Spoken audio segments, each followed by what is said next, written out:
people on here. I'm just going to make sure I show the next slide. Make sure you connect your audio. If you're connecting on the phone, make sure you enter your audio pin.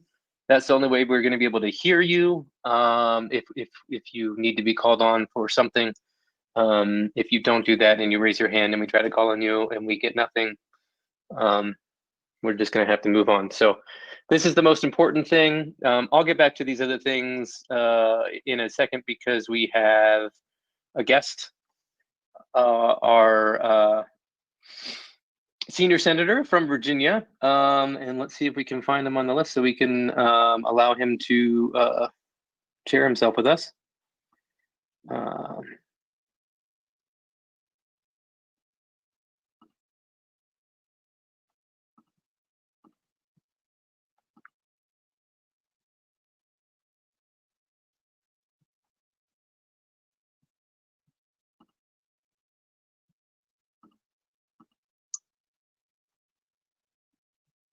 And Jack, I'm not seeing the option that I expect.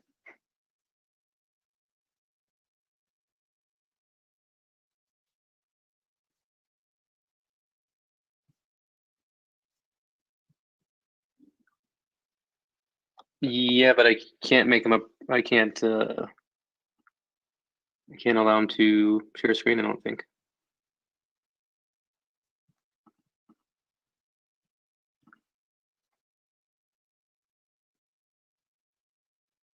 Or I mean, not share screen, share his camera so we can see him.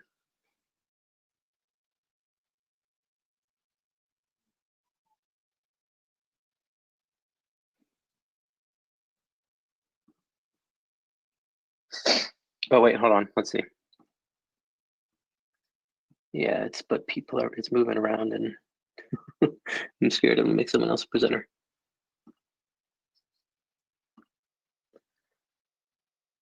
No, it must be just phone only or whatever. The way that they're connected is not. I guess I'll just unmute. Senator, are you there?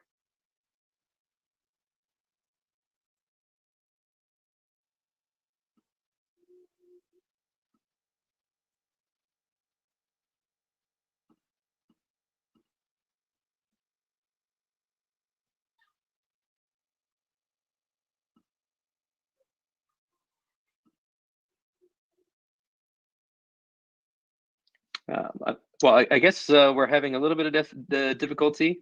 I can go back to my instructions about how to vote. I was trying to be considerate to our senator. So in this meeting, if you would like to raise your hand or ask a question, we are using the questions feature. There is a raise your hands feature, but it is very confusing. And I don't want to confuse anyone. So if you would like to raise your hand or if you would like to ask your question at that time, please send us a question using either the question mark. Well, you'll have to, if you're in full screen, you have to leave the full screen to get to the sidebar where you can enter your question. If you're on a tablet or phone, you can use the question mark icon and that's how you would ask a question. If we have a vote, I guess if we go back here, if we have a vote, again, you have to exit full screen mode to see the option to vote. So I'll try to remember to tell everyone to do that. You'll see something on your screen that kind of looks like this. It'll tell you that you've submitted once you have submitted. And we can share the results with everyone at the end once we allow for voting to conclude. So that is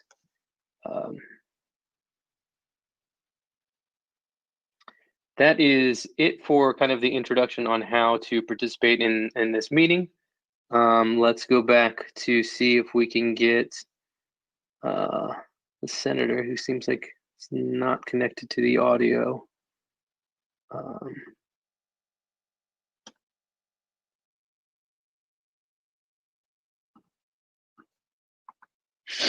The joys of the joys of an internet meeting. I will tell you. Oh, maybe we're there.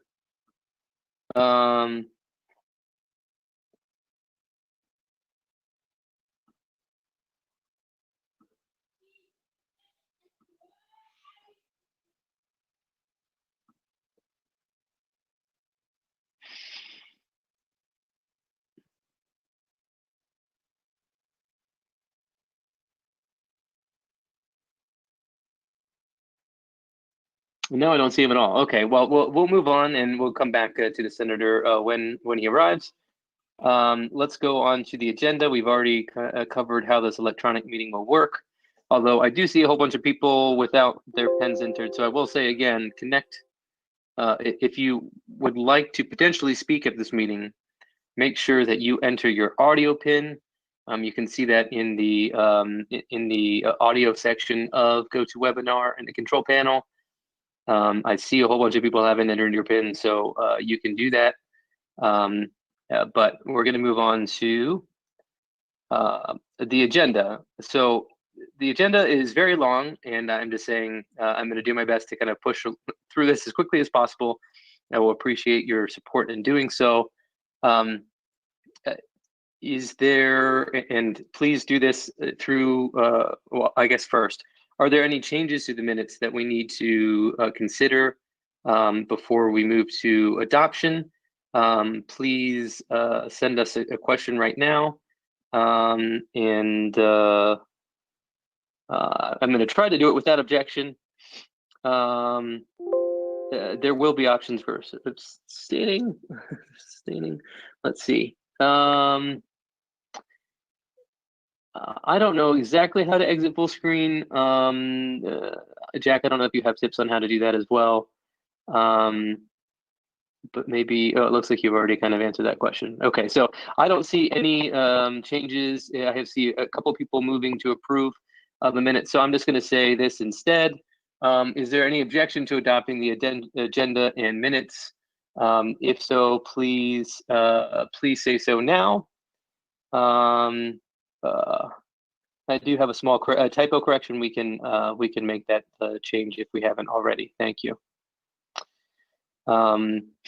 Please speak now or forever hold your peace, and we can move on to the first item on our agenda. And it looks like maybe Jocelyn is back on, so maybe we try one of these. No. They're still working on it. Okay. Okay, so let's move on to the first item of business is the approval of new members. The list that I have been provided by Andrew Scalise, who's the assistant treasurer who kind of manages this, includes the voting members and associate members who are listed on the screen. Is there a motion to affirm the election of these members to their respective district committees?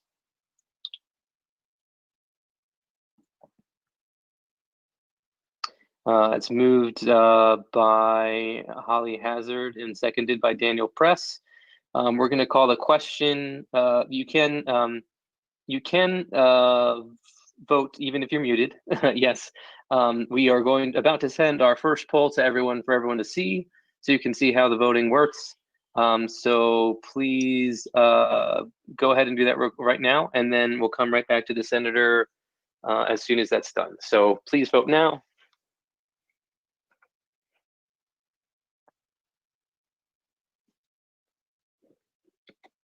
And I didn't mention this before, but we do have a, I'll show it again. We have a clear quorum. We have more than 300 attendees in the meeting right now. With 83% voted, please submit your response right now. I'm going to close the poll in 10 seconds. Again, if you need to vote and you don't see the poll, you need to exit full screen, which you can do by pressing the escape key if you're on a computer, or I don't think that's a problem on the phone. So that's all. That should be it. Okay, go ahead and close the poll, and we can share the results. So 97% yay, 2% abstain, 87% voted. The motion carries. And now we will deviate from the agenda again in an attempt to hear from our senior senator again. Let's see.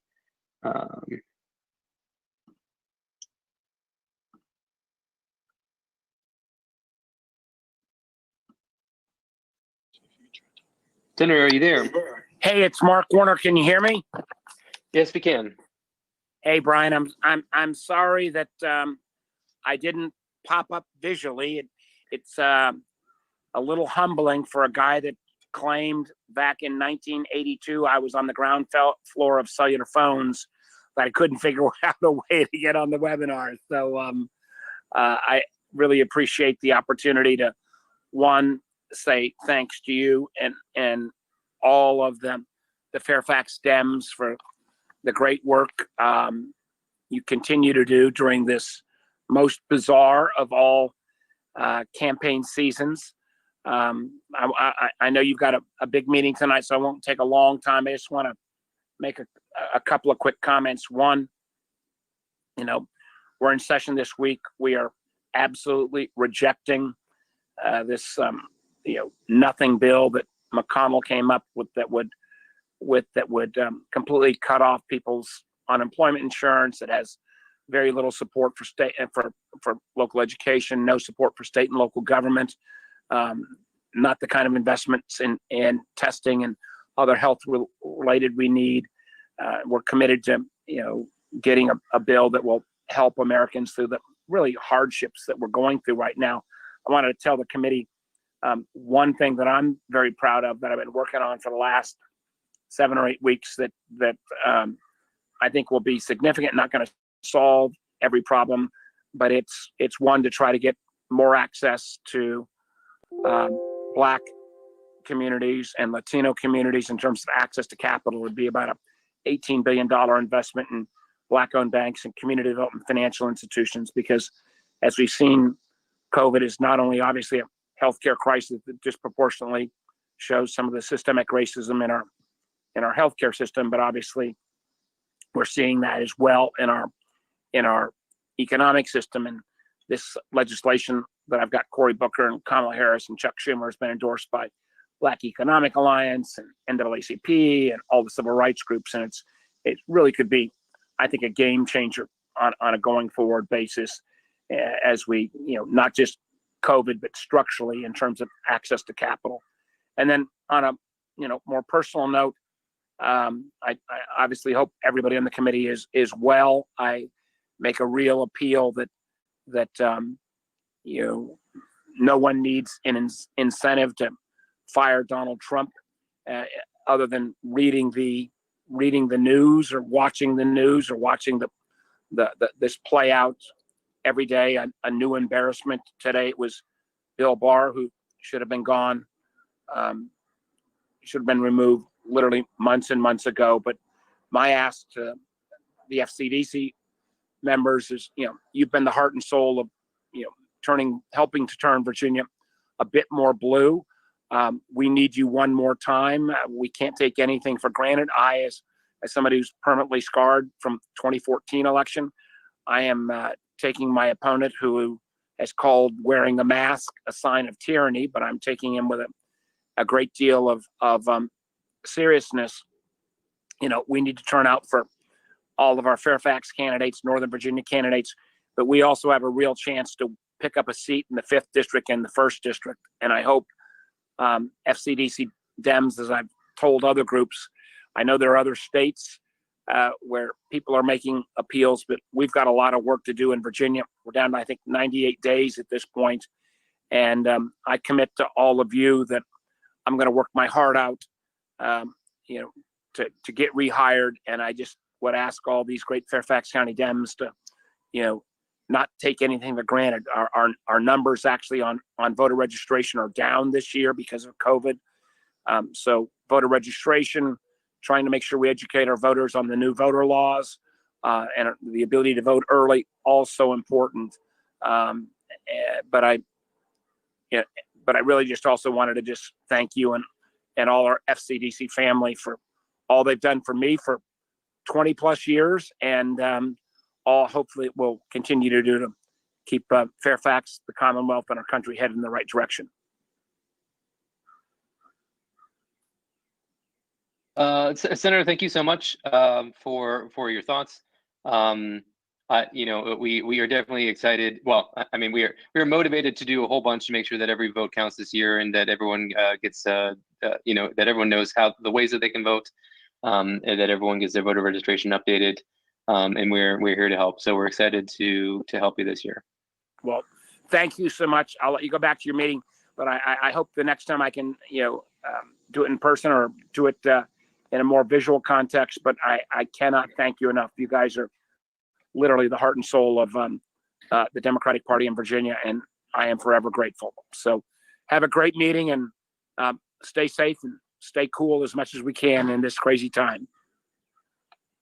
Thank you. Thank you.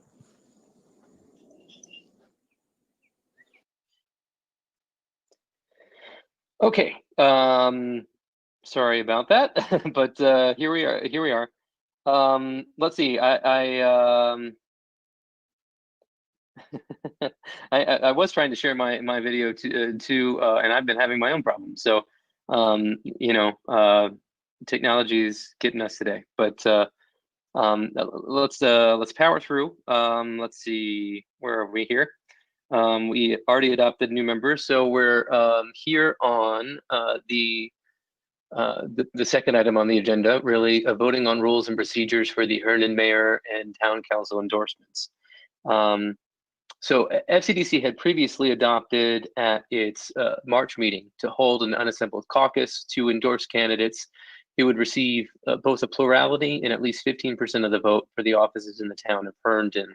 I guess it's my prerogative as chair to create a task force. I created a task force to establish the process for candidates to apply and also to create the rules and call a caucus, which it drafted and unanimously recommended that FCDC adopt.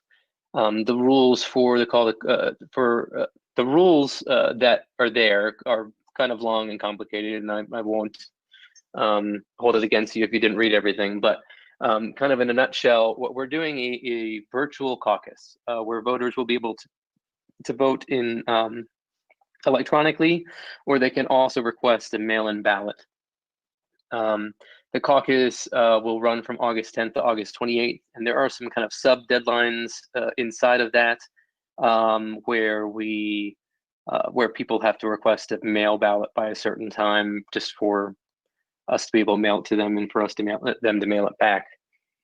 There are a couple other details that I don't have here on the summary slide. We will have a drop-off location on the last day. So if people can't find a stamp, or well, actually no, we're doing prepaid envelopes. So if people just don't have time to put it in the mail to get it back to us, they can drop it off at a location that will be social distancing. So that's kind of the plan that we have. Those rules were sent out in an email. So first, before we get into any discussion, I'm going to ask for a motion to approve the call to caucus rules and procedures for the town of Herndon election endorsement. The question is, how will the vote be publicized? There is a question, but I'm going to get, we need a motion first, and then a second.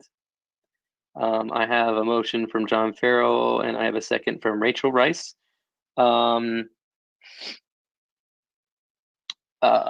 Okay, so we can get into discussion quick. If you would like to be recognized for a motion or something of that nature, please kind of let us know right now.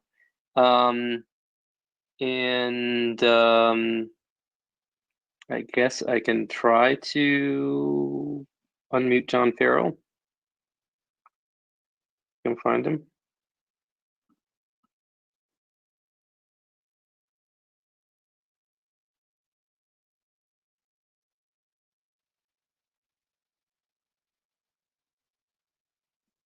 Mr. Chairman, can you hear me? I can now. Mr. Chairman, we adopted a rule that said that a candidate to receive our endorsement had to have 15% of the votes.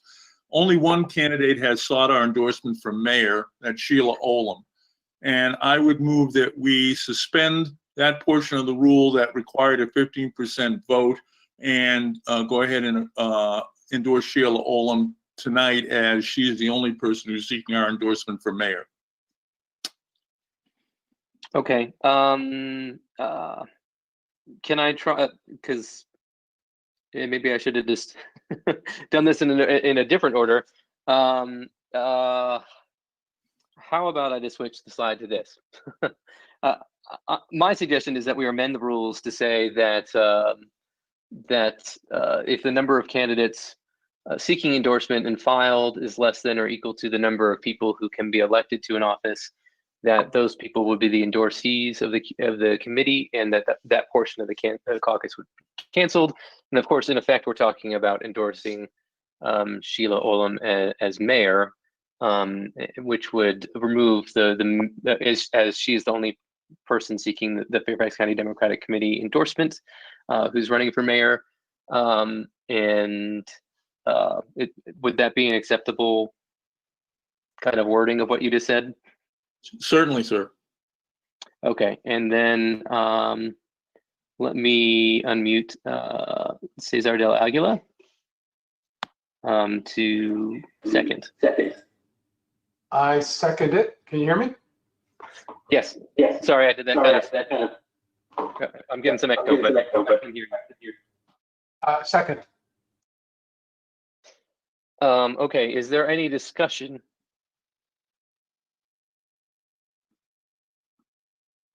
So I got some messages on here, but if you would like to be, if you would like to say something before we call a vote on this, please say that you would like to say something so that we can unmute you. Otherwise, we will just move to the actual vote.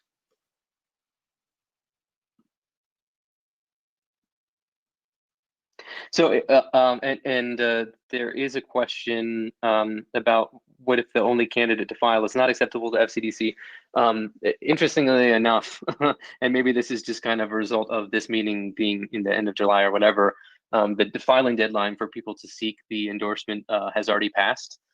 So we only have one candidate for mayor, and we have 8 candidates for the 6 positions on the town council. So this would just, as I state in my bullet point, this would just in effect endorse Sheila Olem, which is it's fairly typical for a caucus to have a similar clause where one person seeking the endorsement would get it, but it was just not in our original rules. Mr. Rosenberg would like to speak, so let's find him on the list.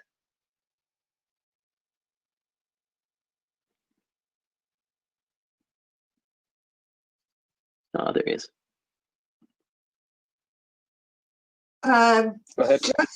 Hi, this is Ms. Rosenberg. I just want to remind you that while I have nothing against Sheila Olem as a person, I think she would be a wonderful mayor.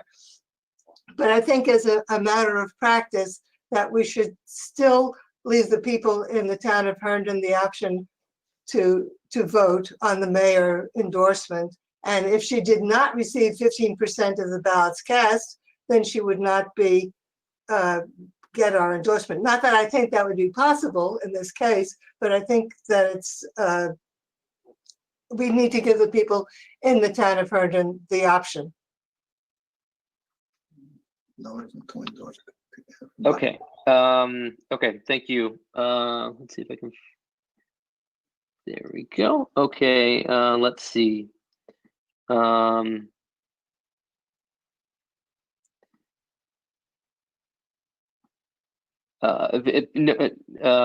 see.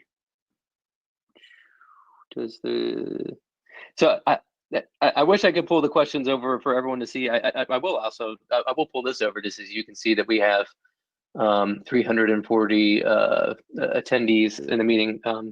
So when I say we have a quorum, we do.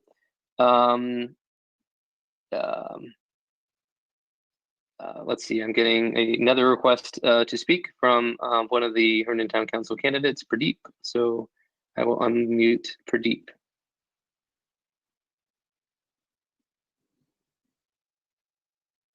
Brian, can you hear me? Yes, we can. Thank you. Hi, everyone. The question about the endorsement, Sheila Olem is the only person who applied for endorsement. as a Democratic candidate.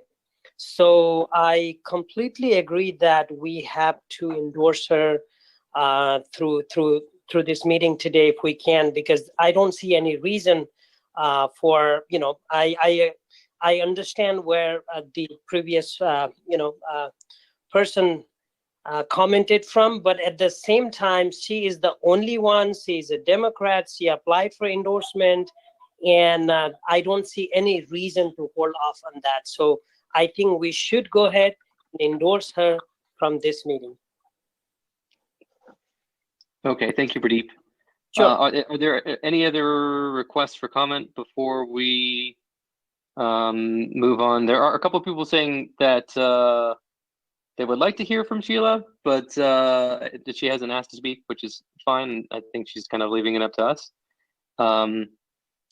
Seeing no other, and a couple of people saying moving to call the question, I think we will just go ahead and vote on this. So to be clear, the question is whether we will amend the rules to, in effect, endorse Sheila Olam because she is the only candidate for mayor. So voting yes would change the rules to do that. We would still have to adopt the rules. So this is just a vote to amend the rules so that because we only have one candidate seeking a mayor, that we would endorse that candidate. Okay, let's go ahead and send out the poll for this.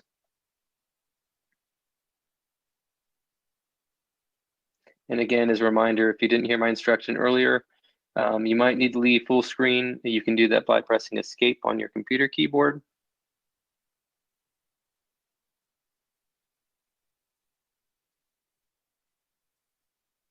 And I'll give about 20 more seconds.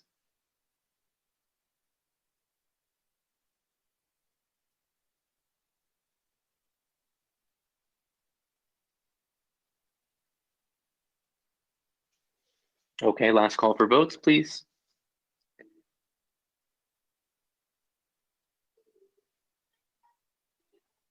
Okay, we'll close the poll now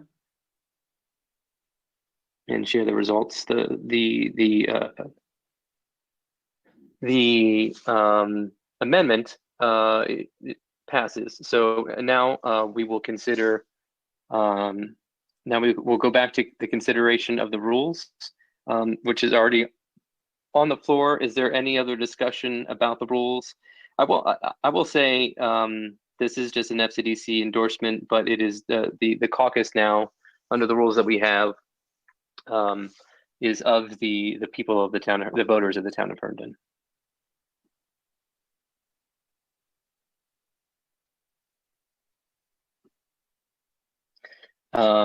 If there's no additional discussion, let's vote to on whether or not we will adopt these rules.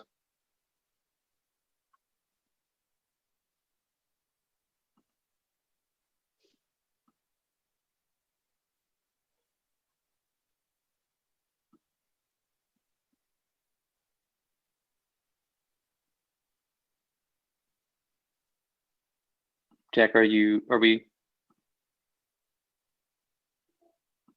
you want me to do it? Oh, there we go. Okay.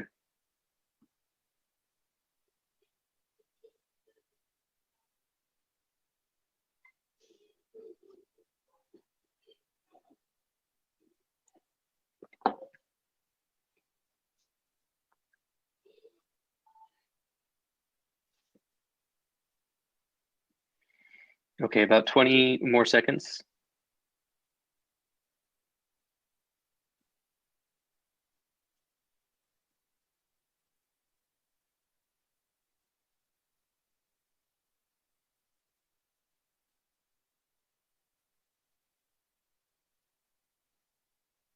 Okay, last call for votes. Okay, voting is now closed.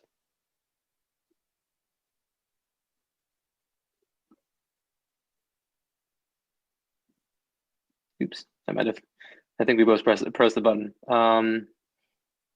The motion carries, and the call to caucus and rules for the town of Herndon are adopted. Thank you. Okay. Our next section is the election of Regional Vice Chair South. We provided a means to send a message to our Executive Director, Jack Raleigh, to state that you would like to fill this office. As of this moment, we only have one self-nomination, and that is from Tim Simmons. Are there any other nominations?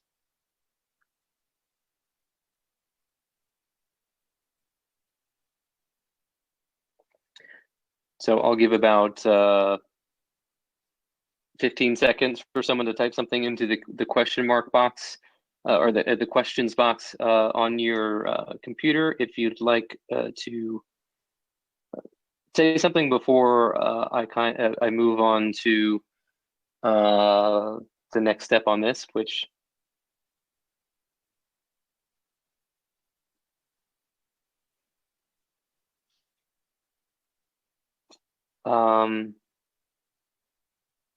there was a comment from someone asking about Tilly Brandon.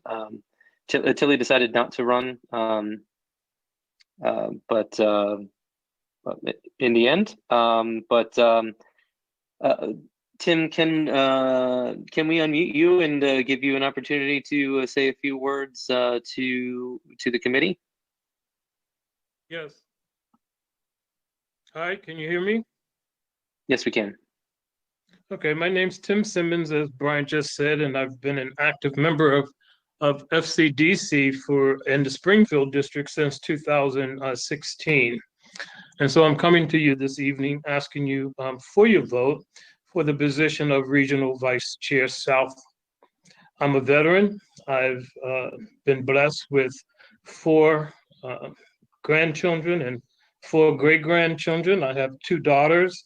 I've been a Democrat all of my life. And for the past 13 years, I've served as an election officer at the Cedar Lake precinct. Currently, I'm on the voter registration committee and the newly formulated labor committee. Prior to retirement, I was senior human rights advocate for the Department of Behavioral Health and Developmental Services. My office was located at the Northern Virginia Mental Health Institute. And I feel that my leadership and organizational skills would be an asset to FCDC. I tend to be an out-of-the-box thinker and would bring a creative perspective to any issue or given situation. So I thank you in advance for your vote and look forward to working with each of you. Thank you. Thanks, Tim. I apologize. I'd said Tilly Brandon because that's what was suggested. Of course, Tilly Flanding is who we were talking about before. But thank you very much, Tim. And you know, I'm excited to work with you. So let me now ask for a motion to elect Tim to this position by acclamation. So moved by Delegate Marcus Simon and seconded by Harris Latif. We will have a recorded vote on this, although I doubt there's an objection, but let's go ahead and do this, and let's do it quickly.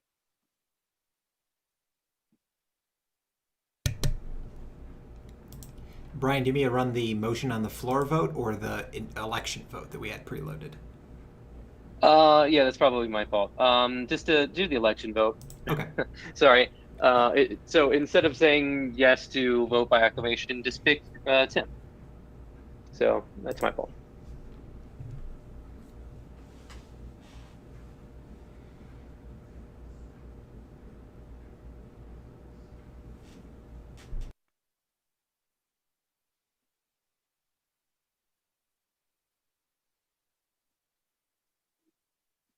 Okay, I'll give about 10 more seconds.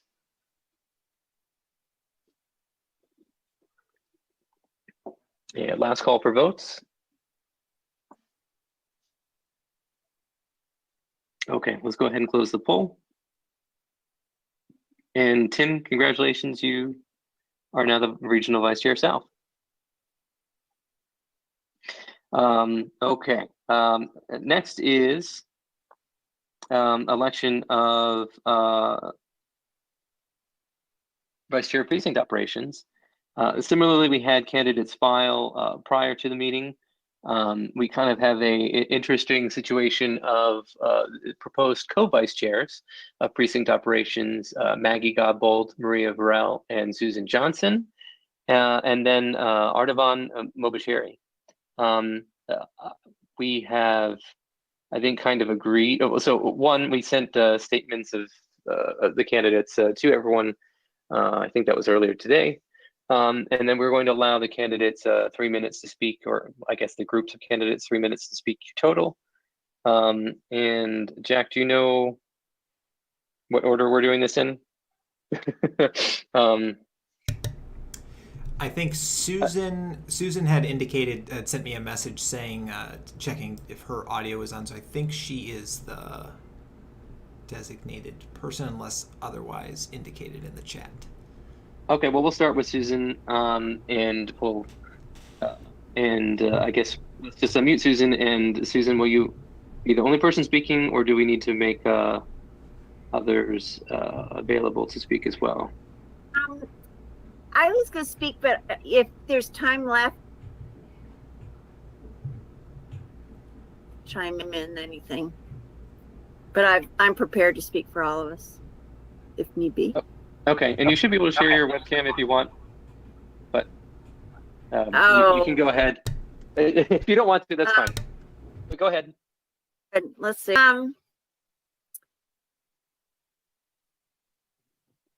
Okay, I'm just trying to, oh, there I go. Oh, I don't look very good. Anyway, I am really, really pleased and honored to be running for this position with Maria Varel and Maggie Godbold. And we really feel like the three of us could do a really good job with this all-important position.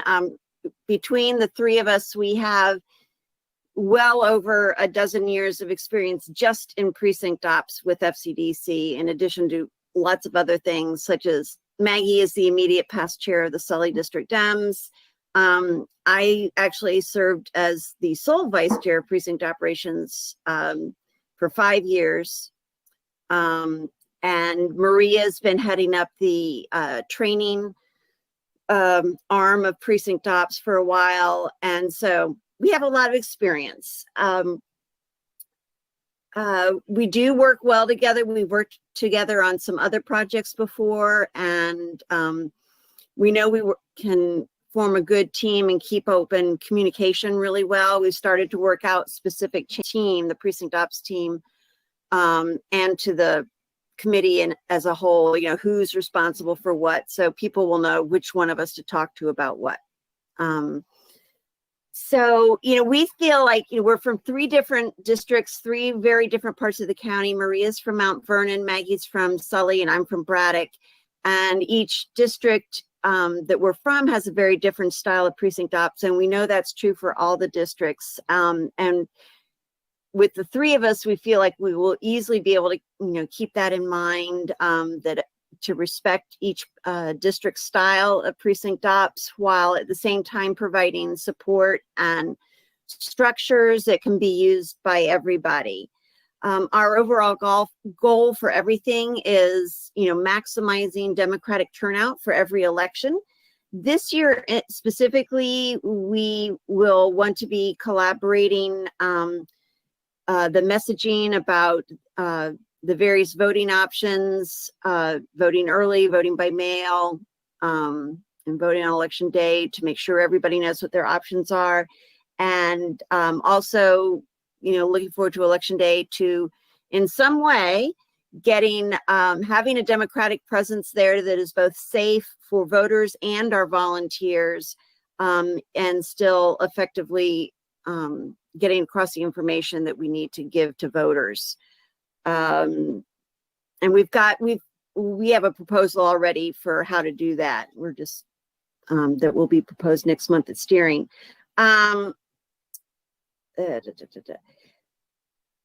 Throughout this year and also into the next, which is the remainder of this term, we plan on systematically organizing and recording all facets of the precinct ops jobs so that they're there for as a foundation for the future. And we really enjoy working with the precinct ops team. It's a great group of people from all the districts working together, and by extension, the precinct captains and other members and volunteers with FCDC. So we hope to have your support in the vote. Thank you so much.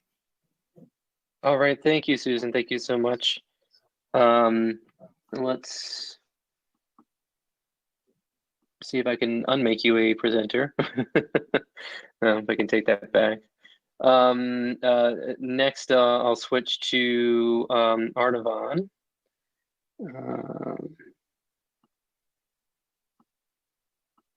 So I have you unmuted now, Artavan, and I am making you the presenter, so you should be able to share your screen, or I mean, share your camera. Thanks, Brian. Can you hear me? Yes, we can. Terrific. I see I've been made the presenter. Should I show my screen?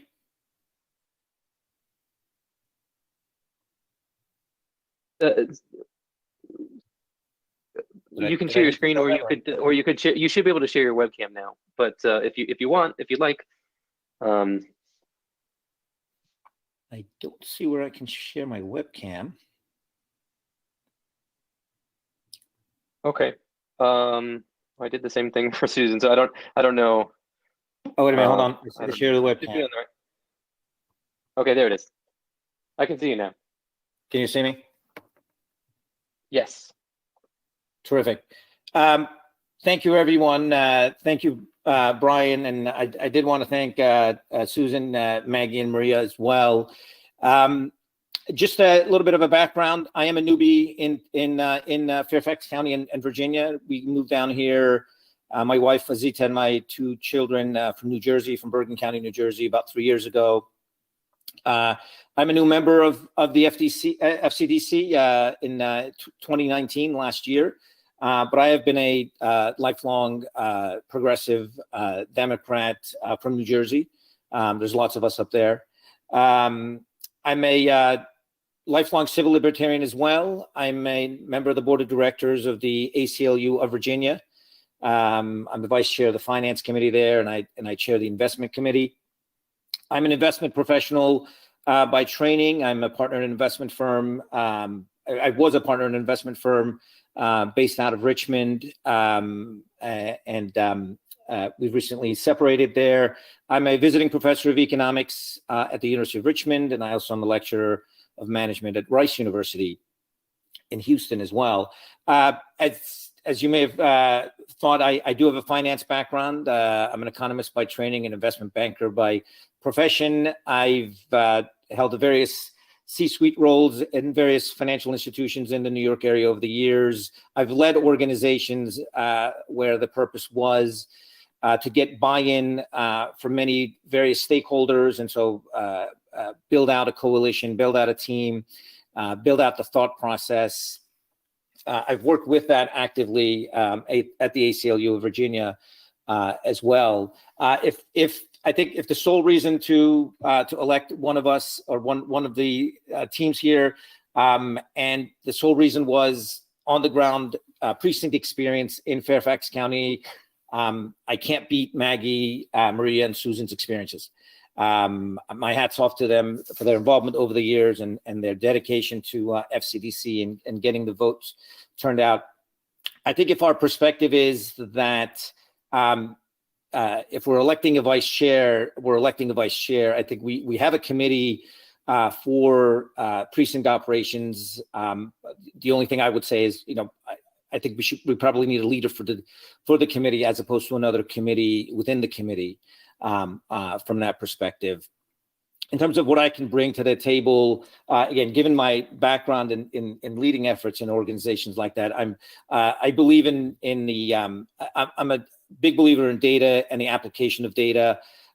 We've got well over 10 districts. When you mix it up with the congressional districts as well, we've aggregated a lot of data. There's a lot of data out there. Maximization of voter turnout is key.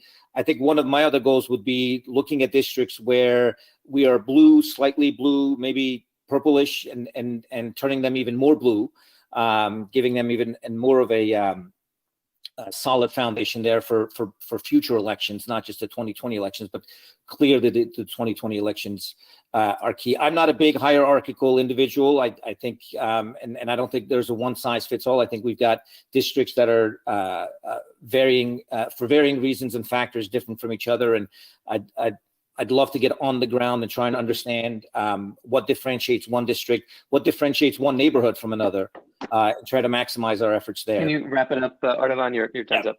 Let me, I'll stop right there. Okay. Well, thank you very much. I mean, I thank everyone for ever volunteering to do something for FCDC, and certainly appreciate you stepping forward. Now we will call the vote on this. So go ahead and let's send out the poll for this.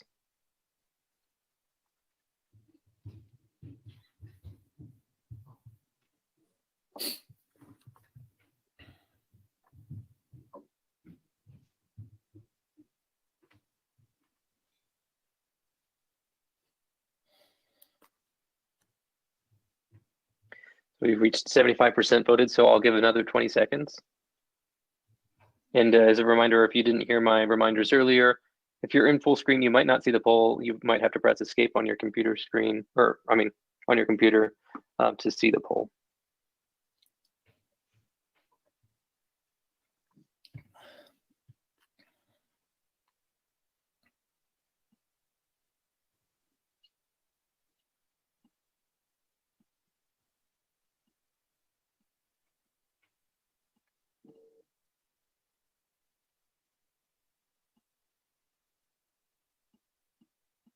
Okay, let's go ahead and close the poll.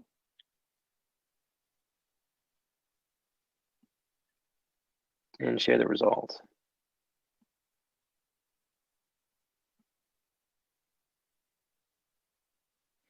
So congratulations to Maggie, Maria, and Susan. And once again, Ardavan, thank you for running. You know, I would encourage you to get involved as well. And you know, everyone, especially kind of newer FCDC members, have new ideas about how to do things, and especially in a year like this when we don't have years and years of experience doing things. You know, I think we are going to have a whole bunch of opportunities for perspective. So thank you.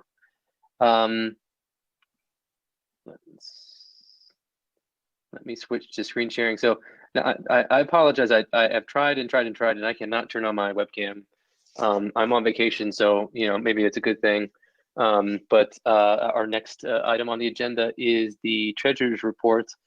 And here's the report, and let's add Nadia.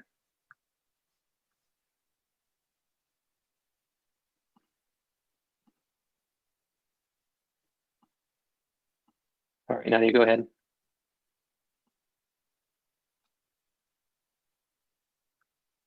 Oh, okay. Can you hear me now? Yes. Okay. So treasurer's report is going to be pretty quick. If you look at this is basically the summary. There's lots of pages later on for anyone who wants me to mail it to them or email it to them, sorry. But basically FCDC right now has about $92,000 in the bank.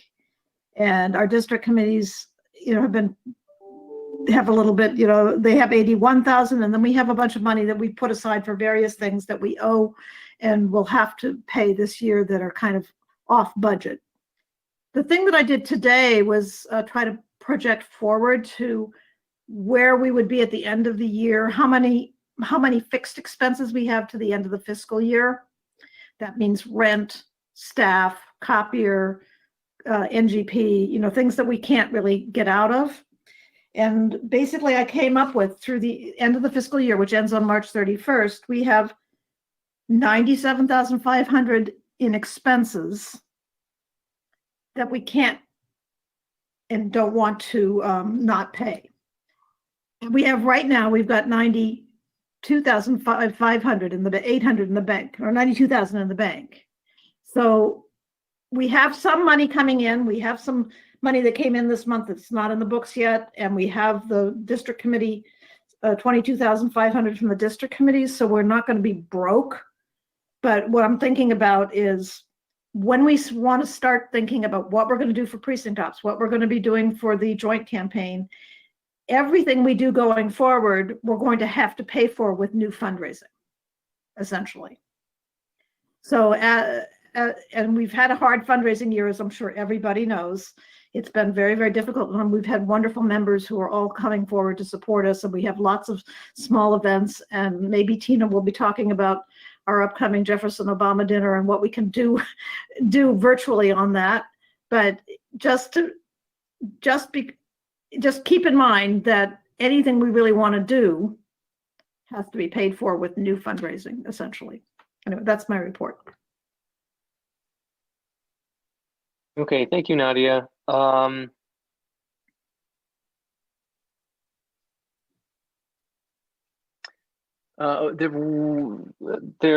are a couple questions. I guess I will say if you do have specific questions, I think and maybe Nadia, I don't know if you're still unmuted. The budget column is not year to date, right? But the actual column is year to date. Is that correct? Yes, correct. Okay. That's probably a fair clarification just for everyone. But if you have additional questions, please feel free to reach out to Nadia. You can get to it. If you don't know how to reach out to anyone, go to the fairfaxdemocrats.org website, and you can get our email addresses if you look at our organization. So thank you, Nadia. No. And I didn't mean to cut you off while you were replying. Sorry. Okay.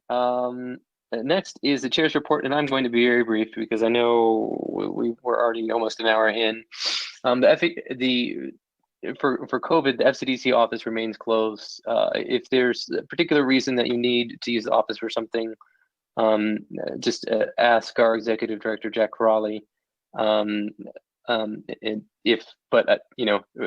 office is closed to the public. We're not just having people come in for almost any reason. So you basically have to have a good reason if you'd like to. And meetings, we will continue to have virtual until this thing gets under control. So that's just the state of that. I created an African American engagement task force at the last steering committee meeting. There's kind of been some development over the previous month before that as well.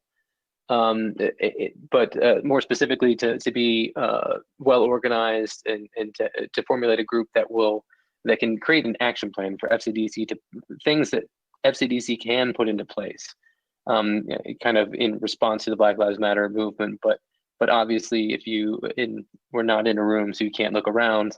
But the FCDC membership does not reflect the FCDC. The Fairfax County Black population, and just as an example. So I've appointed Lee Dem's chair, Kelly Hebron, to run that task force. And I'm going to look for Kelly here so I can mute her to give some quick thoughts about this, and also to hopefully confirm that the next meeting that I have listed here, time that I have listed here is correct, is Sunday, August 2nd at 8:30 p.m. And there you go, Kelly. Okay. Hi, thanks, Brian. Yes, the next meeting is Sunday, August 2nd at 8:30 p.m. We are, and I would say about midway through this process. We've had our first meeting. I think we should be wrapped up probably before, or hopefully the goal is to have this wrapped up before by our September meeting. Otherwise, I think everything is moving forward. We have a very comprehensive and cohesive, in terms of the process we're using, task force. So I think we'll be able to get through it pretty quickly and hopefully by the September meeting. Okay, thanks, Kelly. You're welcome. And then my only other update is the only other update that I have is that we had our state convention on June 22nd. I tried to get a list of the FCDC members that were elected to national delegates because there's a fair number of them, including some of our electeds as well. And I could list a handful of people, but I also don't want to offend the people that I don't name. So I'm just not even going to try. But I will also say that the resolutions package that had 63 resolutions was passed. And for whatever reason, I don't have the percentage listed on here on this thing, but I think it was Sandra's saving me right now. Resolution package was ratified by 86% of the state delegates of the 2,000 delegates to that convention. So there's a whole bunch of great stuff in there. If you want to go back and look, but there is a kind of relevant resolution that we'll talk about a little bit later. So I don't want to take much more time. So let's move on to Vice Chair's reports. And usually at this point, I know if there are specific Vice Chairs that would like to say something. So if you would please kind of send a question right now so that we can unmute you. Sandra Clausen is also pointing out that it was the most progressive resolutions package in DPBA history, which I think is probably accurate. I'm not seeing any requests from vice chairs, which surprising. So maybe we can move on to the next step. Kat of the Environmental Committee would like to have 1 to 2 minutes. Okay. Go ahead, Kat. I gotta find you on the list. Go ahead, Kat. Can you hear me? Yes. Can you hear me? Yeah? Yes, we can. Okay, great. Yeah, just a quick update. At the Fairfax County level, Fairfax County Board of Supervisors have created a community-wide energy and climate action plan task force called CCAP. It has been sort of in a COVID-19 hiatus. However, this is a really big week where they're restarting. So there's a task force for every district, and then there's an overarching task force that will sort of make the rules and suggestions for the Board of Supervisors. So this is a really, really big week. One thing that the Environmental Committee is trying to get out to the different districts is currently we do have a no idling rule in Fairfax County. I found out the Transportation Department didn't even know that. So one thing is we really would like the county to start advertising and enforcing the no idling rule over 2 minutes. Another thing that has happened is Prince William Public Schools have made a far-reaching and sweeping commitment to sustainability for their school system. That happened about 2 months ago. It goes all the way from teaching K through 12 sustainability courses to zero carbon new schools and schools with major renovations, just really far ranging and sweeping with 10 different points. So we really like that commitment they have made.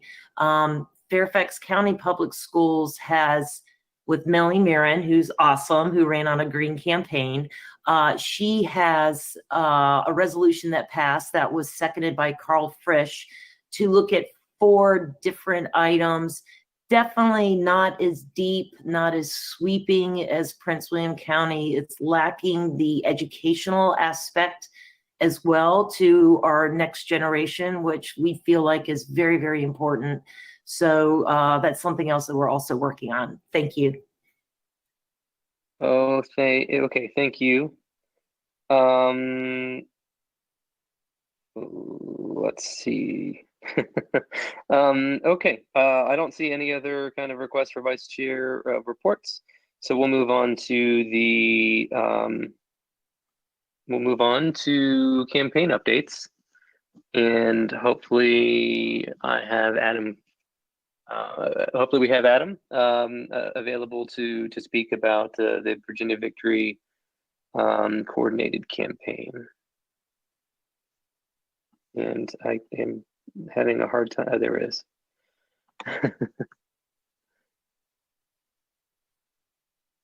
And I don't see Adam.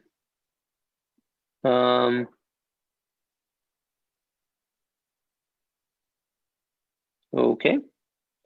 Are there any other campaign updates? I know, Jack, I don't know if there's anyone else you see that we're expecting from campaign updates.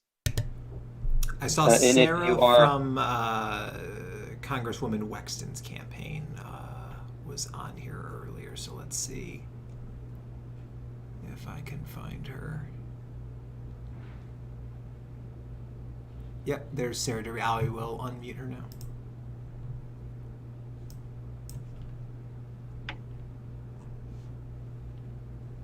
Can you all hear me all right? Yep, we can hear you. Yes, we can. Okay, wonderful. Thank you all for having me on. I'll try to make it quick like everyone else has said. My name is Sarah Derby, and I'm the event coordinator for Congresswoman Wexton's reelection campaign. And I just wanted to pop on tonight and kind of touch base with you all and give you some updates about our race. I know I've been in touch with a lot of you. The Fairfax County Dems have been incredibly helpful in our fundraising and our field efforts thus far this cycle. So a big thank you to all of you who've helped out and who've been helping with other races in such an important election year. This past weekend, we celebrated being 100 days away from Election Day.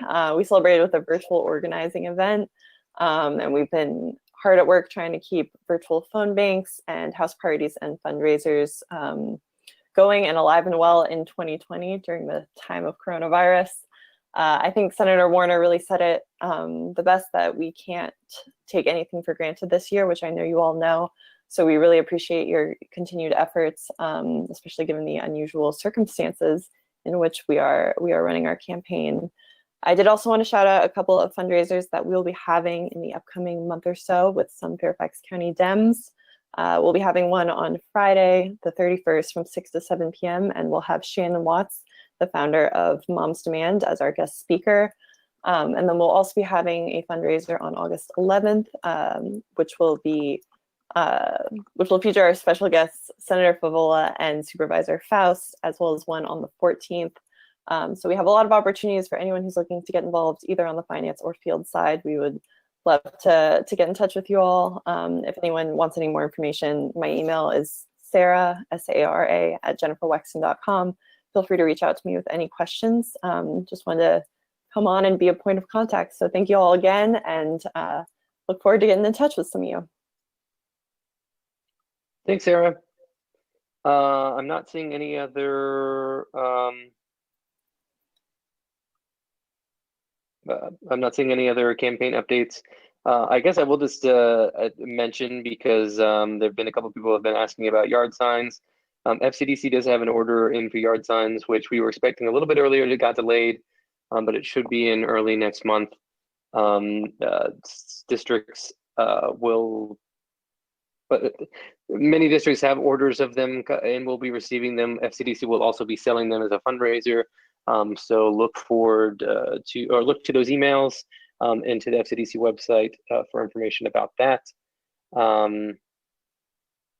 Okay, so with no other campaign updates for now, I'm going to move on to our agenda, the meat of our agenda, and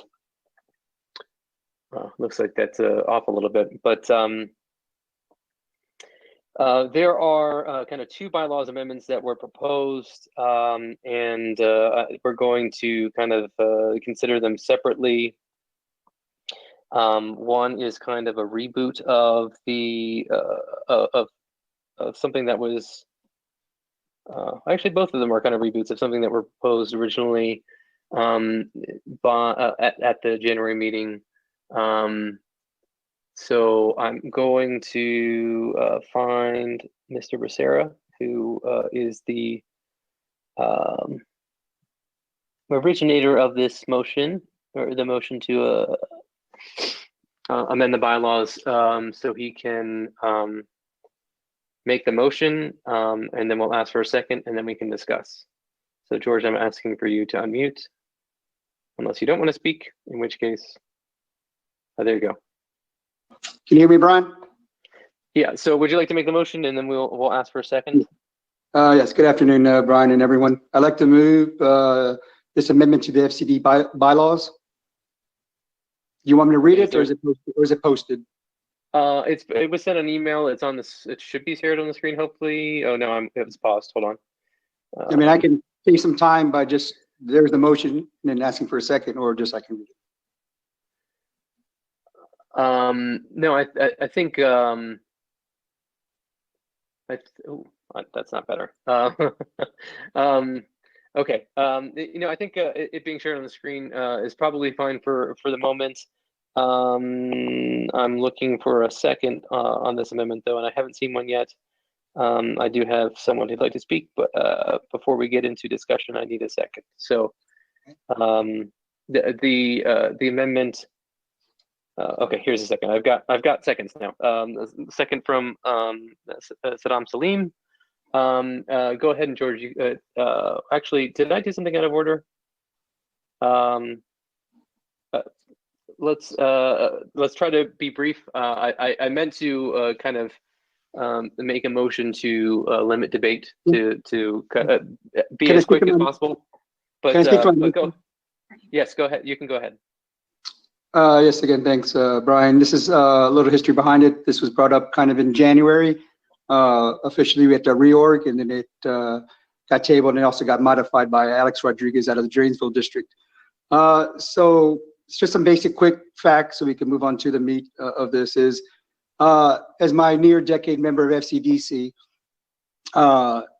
one of the questions, we've tried to work on and what I see around is our membership. And this amendment is just to have a plan to make our membership cohesive and what our Fairfax community is and mirrors our community within FCDC. So matching our Fairfax County community with our FCDC membership. And this is, as you read it, this is a plan for the magisterial districts to individually have a plan, because there's obviously, like Susan Johnson said earlier, everyone has their little differences. So that's one aspect I put of the magisterial districts, is to create their own plan with their own little uniqueness. Plus, at the same time, Brian, in your effort that I know that you've discussed about in terms of looking at diversity and inclusion, to give you the powers to form a committee or assign it to a committee that already exists or some hybrid. And like I said, the amendment is pretty straightforward. And this is not, a quota. This is for an aspiration, what I think where our members should get to. And this is just putting something on the ground and moving forward to what we all want to see, what our party preaches in terms of diversity and inclusion. I'll take any questions. I go on your lead, Brian.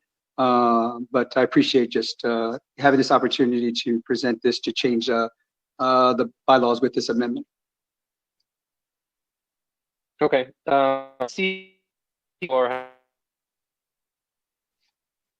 think the solution is to exit at a full screen and then come back. There are a couple people that would like to speak on the motion. If they come back to questions about it, we can let you answer them, George. The first person who would like to speak, well, actually, someone's asking for me to read the motion. So the motion is to one article section of the FCDC bylaws to and I'm going to summarize because as much as I can, and there we can fix errors, grammatical errors if there are any. But FCDC shall require, for representative purposes, each magisterial district to adopt and implement a process which reviews its membership twice a year to assure that an affirmative effort is taken to include underrepresented groups in their membership. The purpose is, as nearly as practicable, for the underrepresented groups who participate in elections to be equally represented in our membership. And it goes on to talk about kind of an analysis in kind of a planning to reach those things, requiring magisterial districts to do updates for that for twice a year.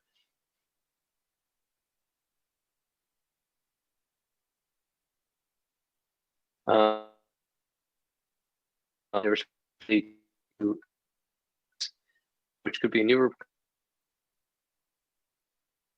the FCDC officers and steering committee shall propose this representative program at the next general membership meeting, I guess, after it would be adopted. Just for clarification, bylaws amendments have to be adopted at 2 subsequent FCDC meetings, so this would have to pass here and at the next meeting. And there, okay, Rose 2 would like to speak, so let's find Rose to speak.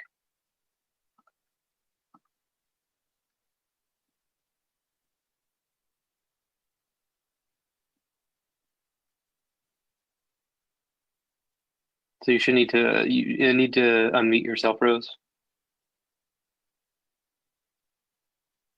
Hi, this is Rose Chu. I don't think we need a bylaws change.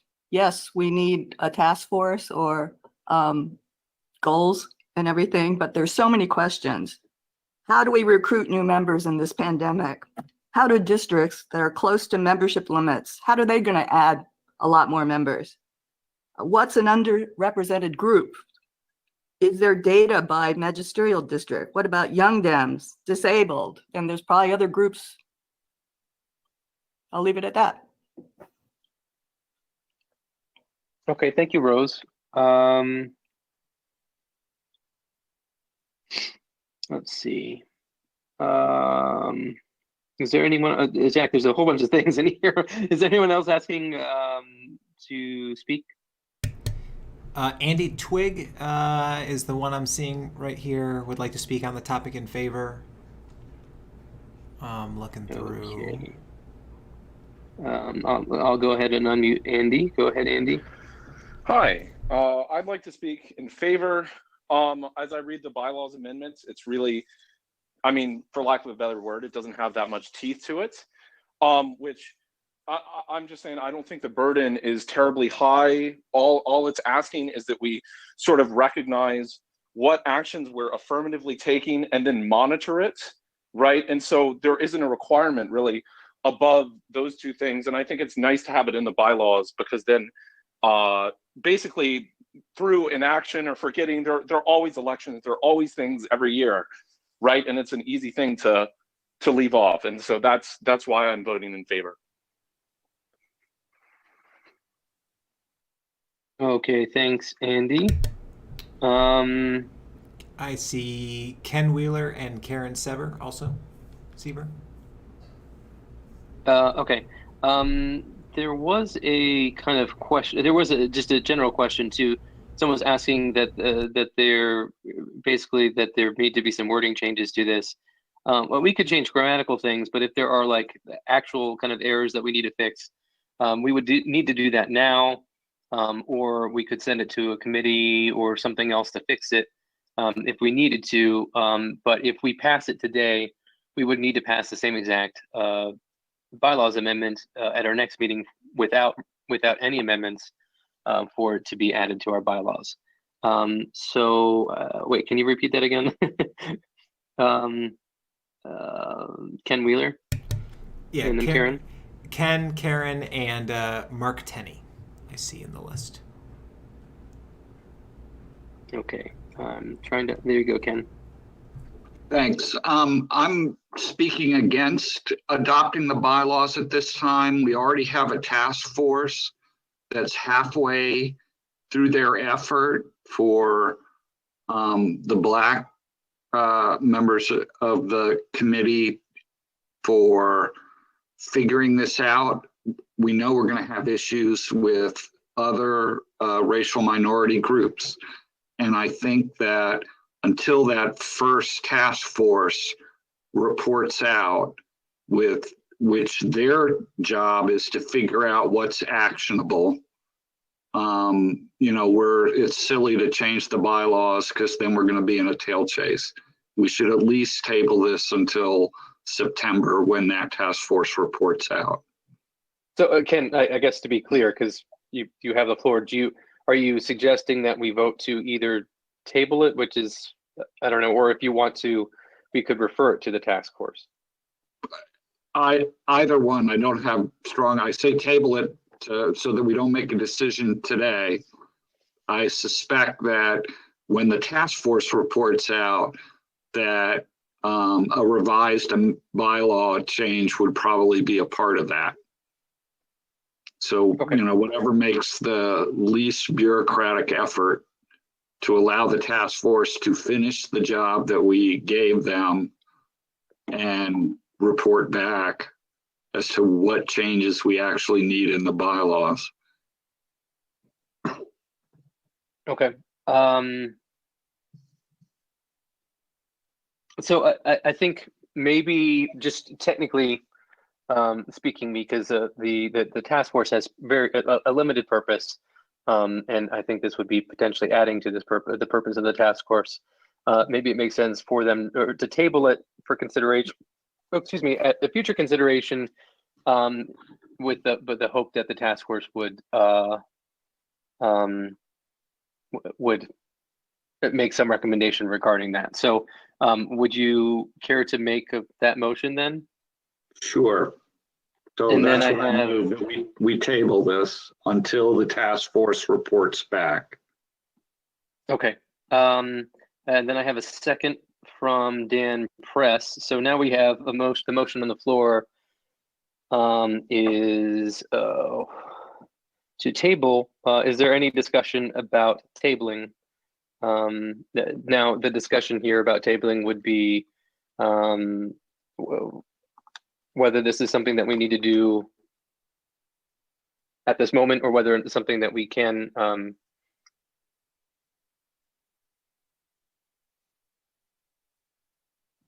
not debatable. So there we go. So I think we have a table poll.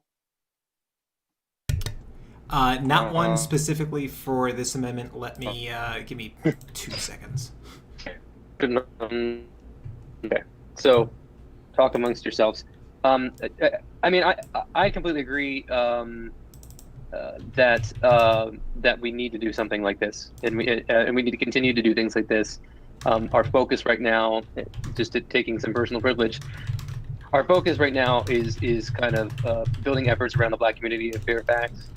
But we're going to learn things from that process that are going to help us kind of extend our outreach beyond that.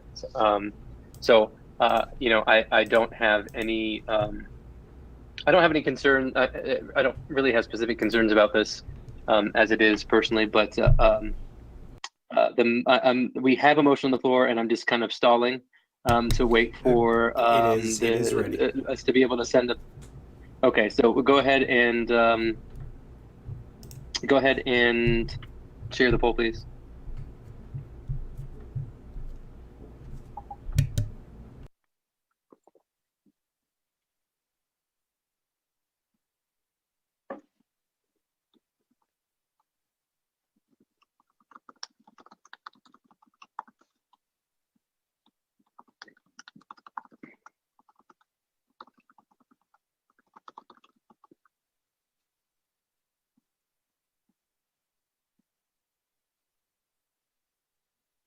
Okay, 10 seconds for voting, please.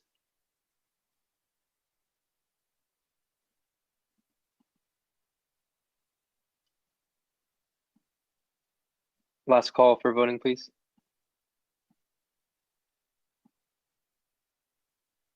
Okay, let's close the poll and share the results. So the bylaws amendment has been tabled for the moment.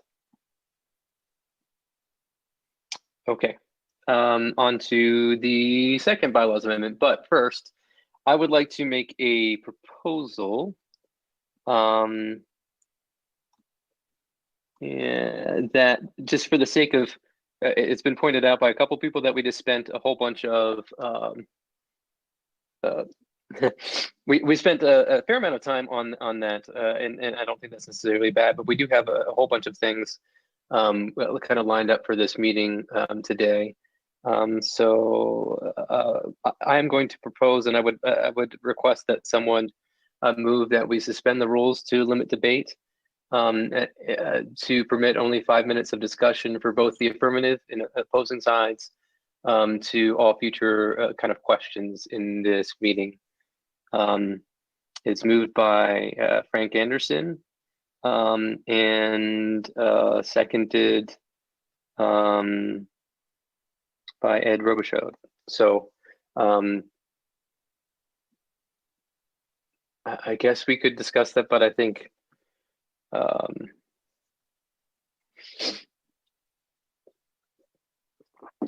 I have an object. We're not going to. We're going to have a poll for this. If you would like to speak against the motion to suspend the rules,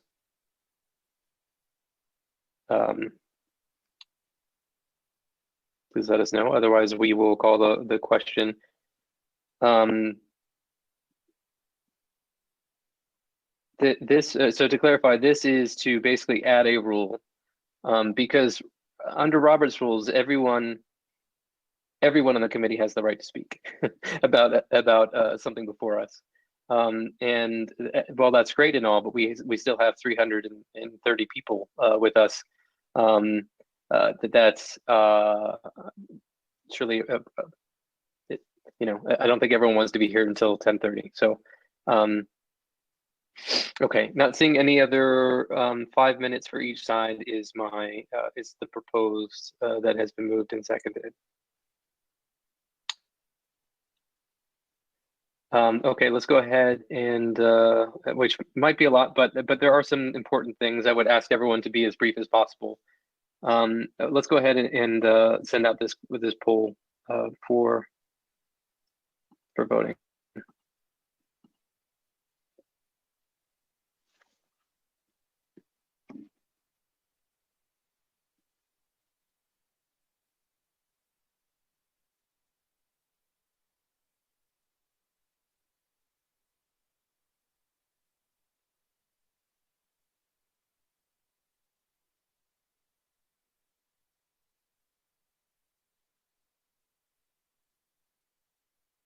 Okay, 10 seconds left, please.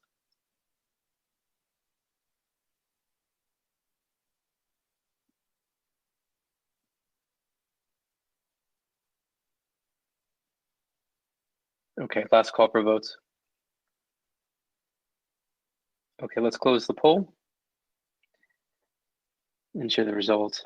Just to be clear, a motion to suspend the rules requires a 2/3 vote, which we achieved. Okay, so let's move on to the second proposed bylaws change from Mr. Becerra, and I'm trying to pull up the file, so I apologize.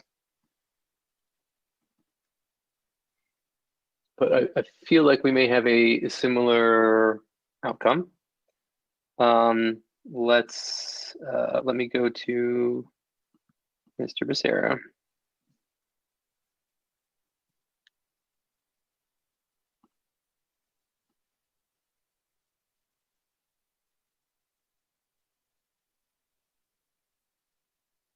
All right, Brian, can you hear me? Yes. Yep. All right, this is, again, would like to move the amendment to the FCDC bylaws. It's pretty straightforward. It gives opportunity for people to, okay, I guess I'll look for a second before I discuss. Oh, okay. Is there a second?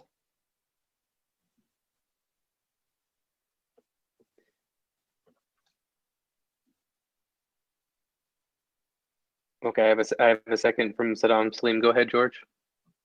Yes, thanks again, Brian. This is another item that was brought up. All these first three items were items that I brought up earlier.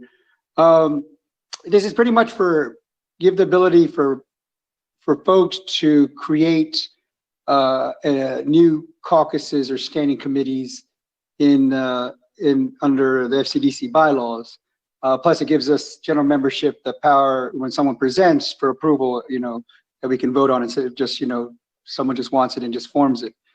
The reason why more on the specifics is it gives opportunity for caucuses that are already on the Democratic Party of Virginia or the Democratic National Committee. For example, you could talk the Black Caucus, the Latino Caucus, the Asian Caucus. There are many other caucuses, and I don't want to get tied down, but those are some examples of the obviously things that are already above us hierarchically. So, but I wrote it in a manner so anyone who wants to form a caucus can do so, but obviously in order to start that has to get approval from our general membership. So that's pretty much the gist of it, Brian. And then the next one. Okay, thanks. So my thought was on this, and just for simplicity, I didn't think that this made sense as two separate amendments. So my suggestion was to have this as a single amendment. If you don't. No, I don't mind. Like I said, Brian, I'm just trying to make this in my layman's way of just whatever you recommend, just to combine.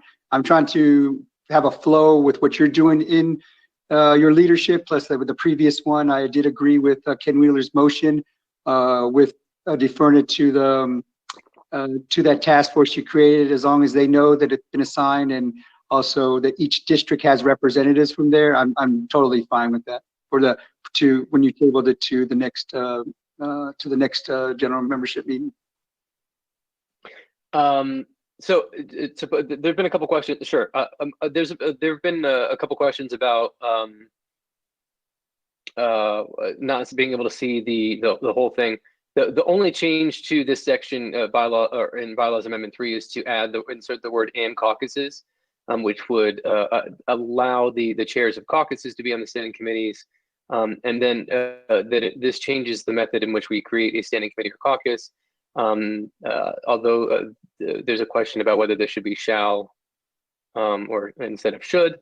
So for the people that were asking what the rest of this says, it's just what the bylaws say. I did notice, and it's pointed out, that for whatever reason on our bylaws that are on our website as well, the environmental committee is not listed. We can fix that. That was an oversight because we approved that. Is there someone who would like to speak on this?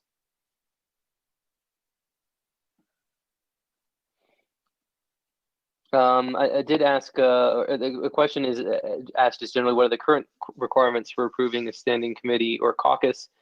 The standing committee now is created by a bylaws change. So you need 2 subsequent votes at an FCDC meeting to create a standing committee. Caucuses do not exist in our bylaws in any way as a concept. I have a request from Morgan Jameson to speak. Morgan, go ahead. Thank you, Brian. Yeah, I mean, if you look at this list, our steering committee is already, 20 plus people large. We have a mechanism, rightfully so, to have a means that it has to be a decision no different than what we're going to discuss later on, a constitutional amendment on, what our recommendations are. They're having to pass 2 different, sessions in the General Assembly. We as a body need to be very diligent and mindful about amending our bylaws and adding different organizations and restructuring. Anytime we talk about our bylaws, we always kick it to, we should have a full bylaws review and task force to do that. By doing this at a simple majority of 1 general membership meeting, I don't think does the justice of the organization, especially on a whim when anybody can say, we need this or that or this representation. Doing it twice the way it's currently written, I think helps protect us as an entity. And quite frankly, this isn't something that we should be dealing with, right before we're coming up to, a very weird election.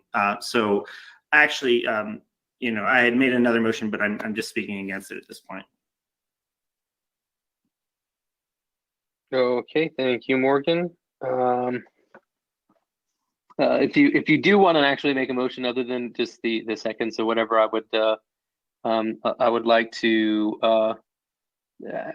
say it so or request so that you can speak to it so I can have you give the motion to everyone over audio. Sue Rosenberg would like to speak. Go ahead, Sue. Yes, I also want to echo what Morgan said. This is a major change to the bylaws. And I don't think we should make this change to the bylaws because it really vitiates the whole purpose of really thinking about what standing committees can be and caucuses, and putting the caucuses on the steering committee with just a simple majority vote, I think is unwarranted. And so I am against this amendment. Okay, thank you, Sue. I will point out Morgan was incorrect. The FCDC steering committee has 44 people on it. There is a question, and I don't know, and maybe I'll unmute George. I don't see it in here as a thing. But there's a question about how can they be removed by a simple vote as well?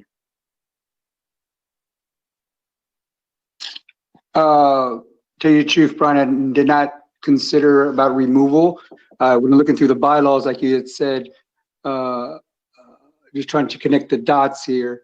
And no, so I don't know on the removal. That's up to, I guess, if something wants to be, does that mention anywhere in the bylaws? I don't know. That's if the parliamentarian can talk to that about. But at the simple majority of people have question, I'm fine for a friendly amendment. But I guess the reason is trying to add, like I said, things that are on Democratic Party of Virginia and DNC in terms of the Black Caucus, Latino Caucus, Asian Caucus, and so forth. So. Right. I will say that I will remind people, don't use the raise your hand functionality on here because it doesn't work right, or it works. People don't. The icons are confusing. So if you would like to speak, please type something into the question section of the webinar. We are running out of time on this. So I have the next person I have is Reed Stockman.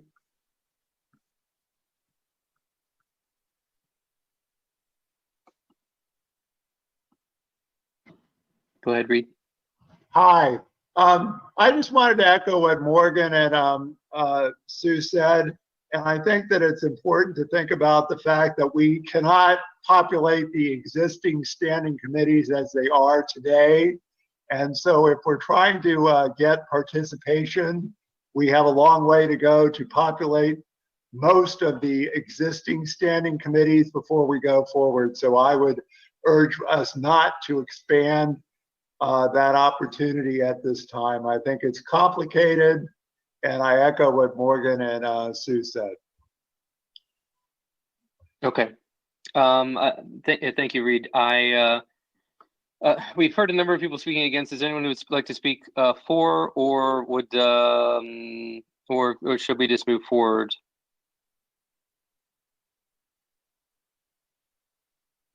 With the vote?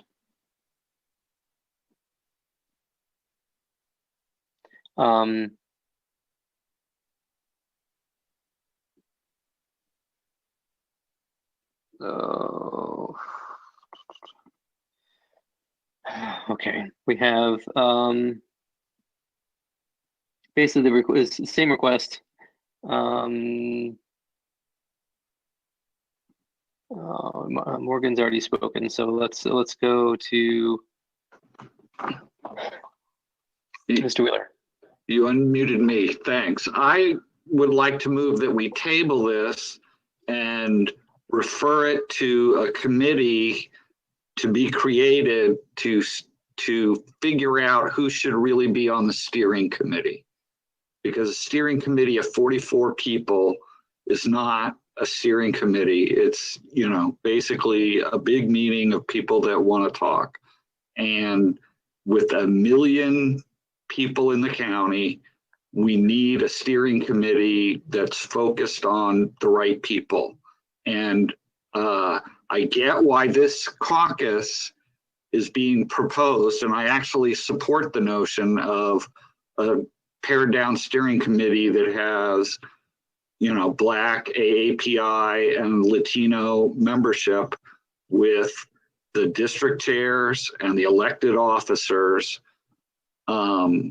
You know, but we're creating, like we voted today, we just added 3 people to the steering committee because of this precinct ops, right? It just seems like we should be looking at reviewing this section of the bylaws and making a rational, I would argue, paring down, but maybe somebody else would argue in that committee that, you know, or a task force that it should be paired up. But my motion is So this and I was just going to ask for a specific motion, table to, or not table, refer to a task force to be created to study who should be on the steering committee. Okay, I have a second from Chris Ambrose. So I'm going to I already let Ken speak about that. I'll let Chris Ambrose speak about that briefly, and then I'll come back to you, George, to speak on the motion to table. Okay.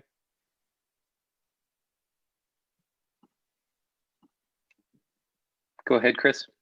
Yeah, I just wanted to second what Ken said, and just I agree with the other comments I've heard from Reed and Morgan and Sue Rosenberg.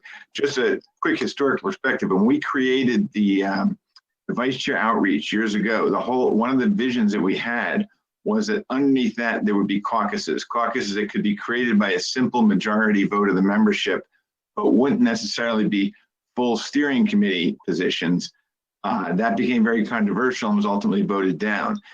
The reason for that is, number one, it makes it easy to create them. If somebody steps up and says they want to do outreach for a particular constituency, we shouldn't have to go through a bylaw change to do that. We should be able to do it So just Chris, like. Chris, it's pointed out to me that that's not a debatable motion. So okay, I'm sorry. I'm trying to get perspective. So I'm seconding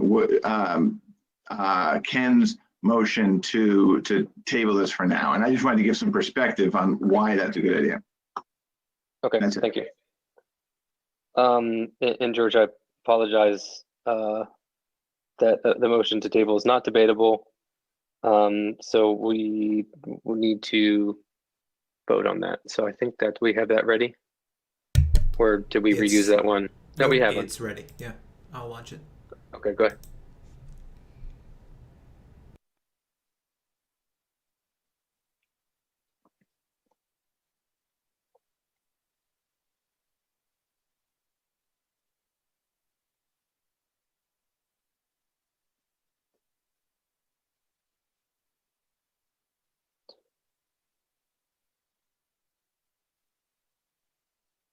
I think you can give about 10 more seconds.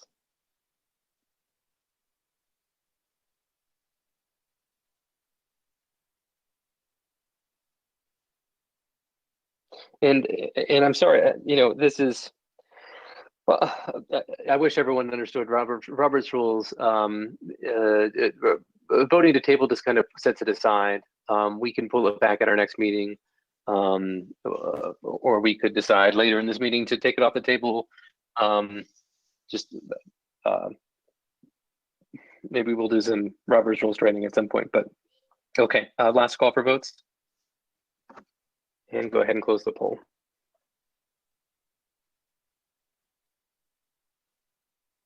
And so it's tabled. George, I really do appreciate your pushing us on this. I would like to see us, and I think that I would like to see us do these things basically. And I think we can start doing some of these things without even adding them to the bylaws. But I think we probably do need some more thought on standing committees and caucuses. So it looks like we are sending it to, okay, referring it to committee. Okay, so moving on. Wow.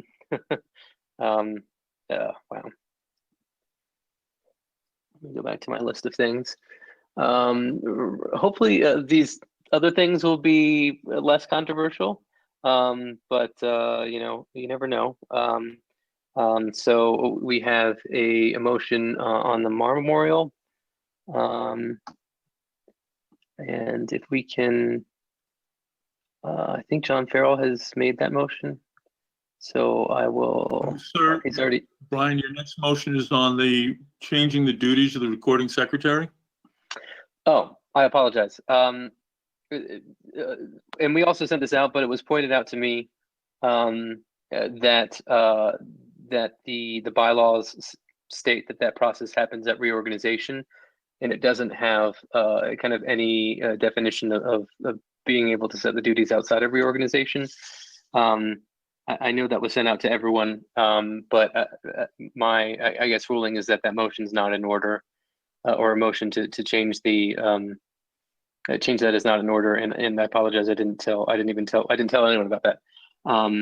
So I know, George, you're still have the ability to control your own mute. Is that does that make sense? Then, yeah, I mean, I'll bring it up then for the next reorg, but I think we should also have consistency of what recording secretaries have done, Brian. Like I mentioned, the last secretary, Mr. Sean Perryman, had summaries. So could I ask, I mean, it might be in the proper place, but we could have offline is, can we continue that then, the summaries? It was done in the last term, and that's pretty much, I'm trying to do consistency. That was why number C. So the D&E is extra, but I don't have to talk about that. Okay. Yeah. I mean, I certainly appreciate that. I think I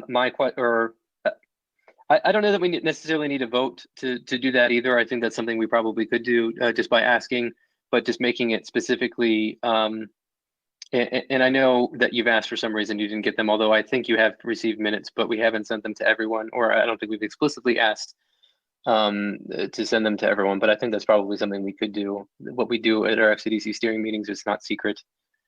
So I don't see a problem. I appreciate just the policy. I appreciate that. And I'm not trying to make anyone's life harder. It's just, I agreed with the summaries and just something not to show out. I trust your judgment on, you know, what you want to convey in terms of, I understand the discussion before when this was brought up years ago, but I just think a simple, if we're basic, not to do a bylaws or whatever, a simple summary and send it out to membership. That's what I was asking originally, but obviously there's been not follow through on that not from your end. Right. Okay. I appreciate you holding us to account on that. Okay, so if we can, back to our next item, where we're getting closer, is a FCDC resolution on the Mar Memorial, and I will leave it to Mr. Farrell, who submitted it, to make the motion. Thank you, Mr. Chairman. The motion is on the screen for everybody. Many people may not know this, but we actually have some Confederate statues on our courthouse. John Quincy Marr was the first Confederate killed, and there's a stone memorial to his demise on the courthouse grounds. It's about 6 foot tall, rather substantial, plus there's some cannons facing north and maybe some other iconography. As many of you know, the General Assembly gave local government permission to remove those memorials. Our Board of Supervisors has voted to hold a public hearing in September to do that removal, and this motion encourages them to remove any symbols or iconography connected with the Confederacy from the grounds of the county courthouse. I hope I have a second. You have a second from Mr. Press. There is a couple people pointing out that cannons is not, there's a typo of cannons that should have an extra N, which we obviously can correct without a problem. Is there anyone who would like the floor to discuss?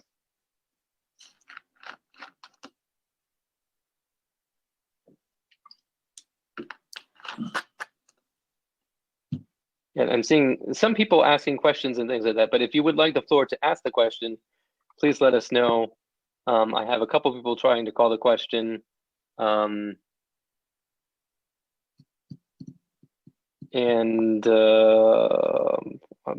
I'm not seeing anyone specifically asking for the floor to discuss. So I think we can go ahead and move forward to, okay, we have someone who would like to ask a question. So let's do that.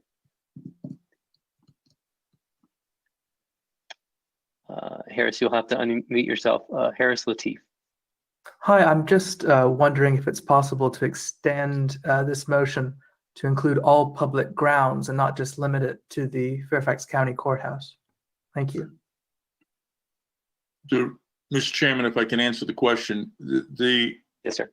Only hearing that's set for the Board of Supervisors to act on is the courthouse grounds. And so that's why this resolution is focused on the courthouse grounds. If there's some other place where there is Confederate symbols or memorials or iconography, that would be a separate subsequent hearing, and we'd have an opportunity to be heard or to express our opinion then. But this public hearing in September is only on the county courthouse memorials. Thank you. Okay. Let's see. I have John Wortman would like the floor. John. Yeah, thanks, Brian. I guess I'm just wondering, do we include anything in this resolution about what the county should do with these items? I mean, I'm certainly not against removing them, but I'm also a student of history, and I think there should be some place where people can go in our county to understand what our country was going through 150 plus years ago and how it shaped what our country is facing today, including the aftermath of the George Floyd situation. I can answer that question. Go ahead. The statute provides that after the board of supervisors votes to remove, there is a 30-day period for anybody who wants the statues, the memorials, to come forward. In many cases, the memorials were put up by the United Daughters of the Confederacy or the Sons of Confederate Veterans, and they have come forward and asked for the statues to be returned to them. The experience has been in other jurisdictions that statues are returned to whoever made the donation or whoever asks for them. John, just one last quick question. I think we're kind of hitting our time on this. Do we know if the Board of Supervisors has jurisdiction on the courthouse grounds, given that it's in the city of Fairfax? I think no. I think it's actually it's in an enclave, right? Or right. The courthouse grounds are actually owned by the county, and it's actually part of Providence District. So it's a little enclave within the city limits that is actually county property. Right. Okay. Okay. Let's go ahead and vote on this this question. So go ahead and share the poll, Jack.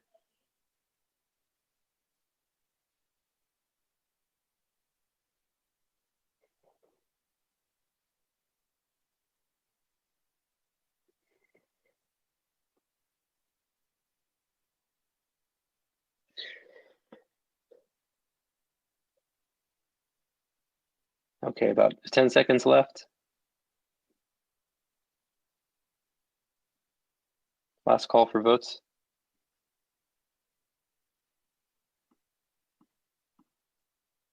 Okay, let's close the poll and share the results.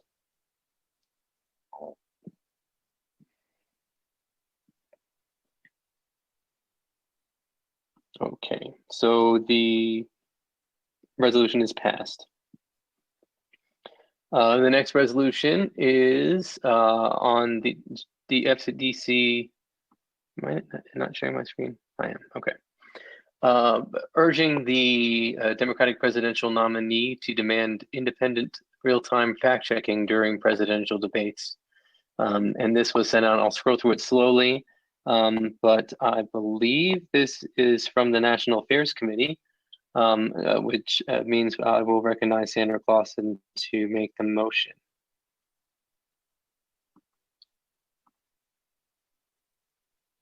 Sandra, Thank you, Brian. Go ahead.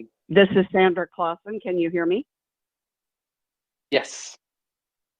I would like to make the motion, but I would also like to recognize a member of our committee, Ray Marin, who actually came up with the concept and offered the first draft that our committee then edited. And I would like to ask if he could explain the notion of this resolution, if you could recognize Ray. Yes, I can. Go ahead, Ray. Would you like to second it and then Hi, talk good about it, evening. I guess? Thank you, Brian. Yes, maybe I can just share very quickly a couple of considerations that led us to consider putting this resolution forward, why we think it's necessary. Ray? Yes? Can you second it so that we have it kind of properly moved and seconded so we can start discussion? Yes, fine. I'd be happy to second. Okay, now I recognize you to Okay. say what you were going to say. Yeah, I guess as most everybody knows, there are going to be 3 presidential debates, the first one of which actually is only a couple of months away. The Commission on Presidential Debates has been scheduling these presidential debates since the 1980s. And we know that our president, unfortunately, is an inveterate liar. We know that he will lie during the debates, as he's done in every other debate that we've watched him. The people have a right to know when people up there on the stage running for the highest office in the land are telling the truth or if they're not. And the opponents have a right to know if their counterparts are lying or not.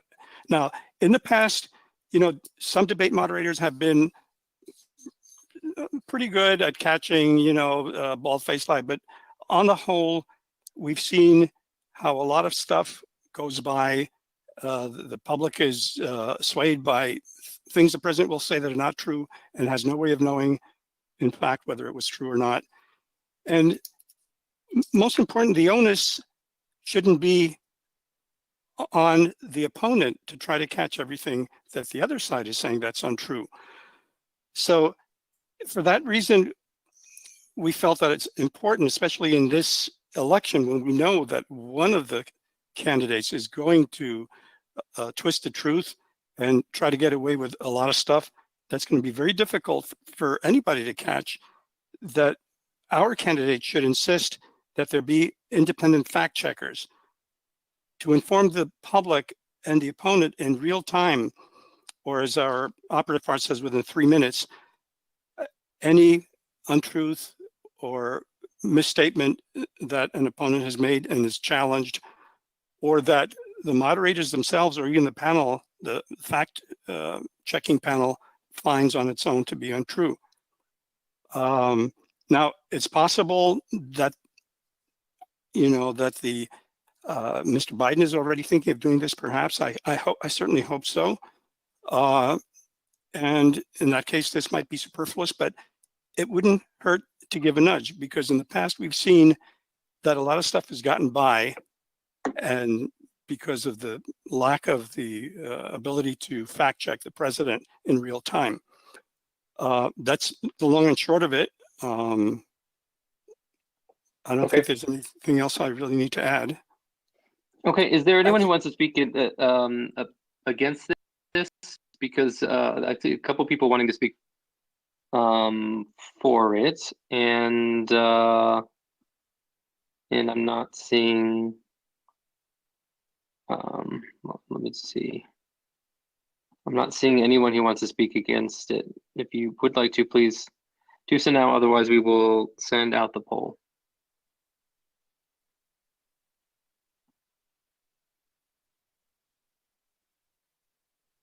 Okay, let's go ahead and send out the poll then. Oh, hold on. Okay, I found someone who would like to speak against. Ed Levine. And just to be clear, we control the muting, and unmuting, it should be asking you now, Ed, if you'd like to unmute yourself, or you should have to unmute yourself now.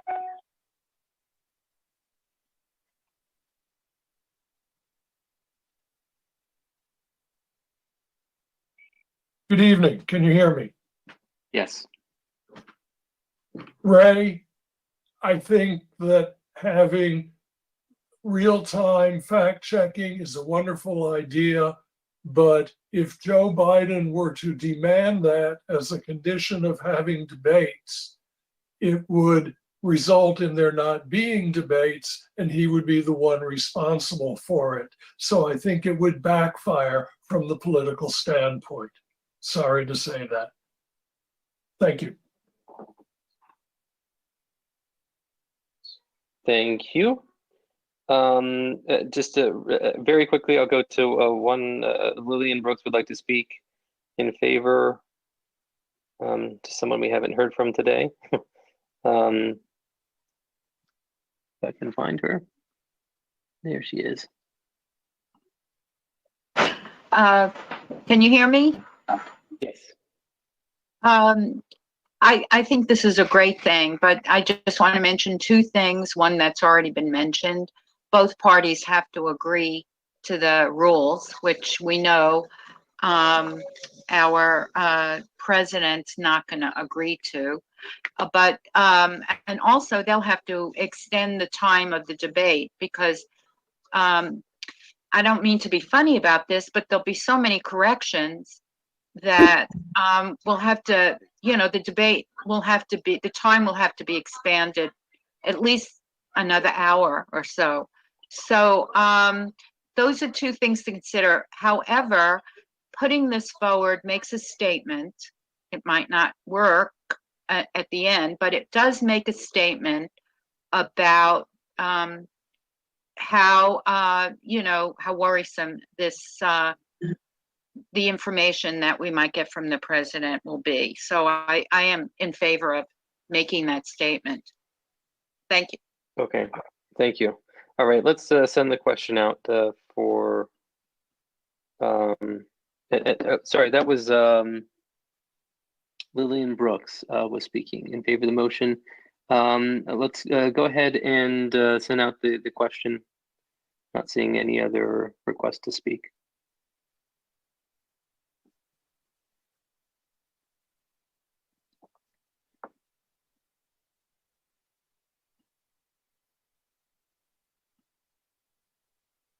And thanks to everyone for hanging in there for us. 2 hours long. We still have a few things left, including a very important kind of vote on our sample ballot. So, okay, I'll give just 5 more seconds. So go ahead, last call for votes.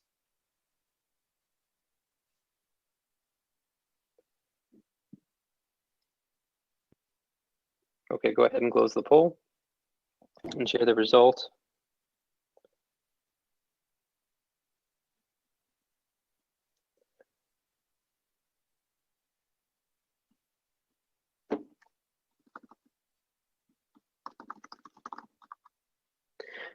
Okay, so the motion carries and the resolution has been passed. So moving on to our next resolution.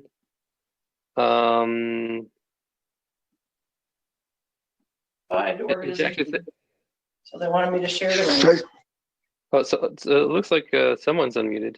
Hold on.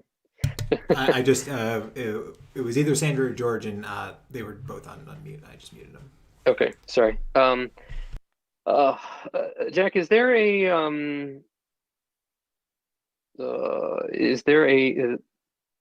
another? Are we doing that other resolution, or are we we know?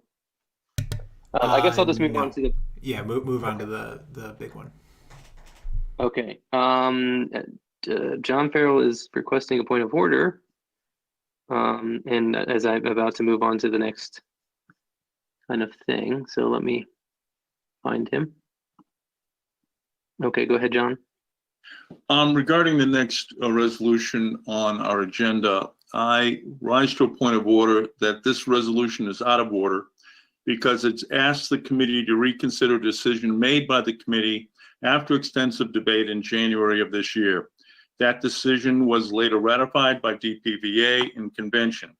The resolution would seek to suppress from the knowledge of the public the information about the January decision, which was conveyed to the General Assembly.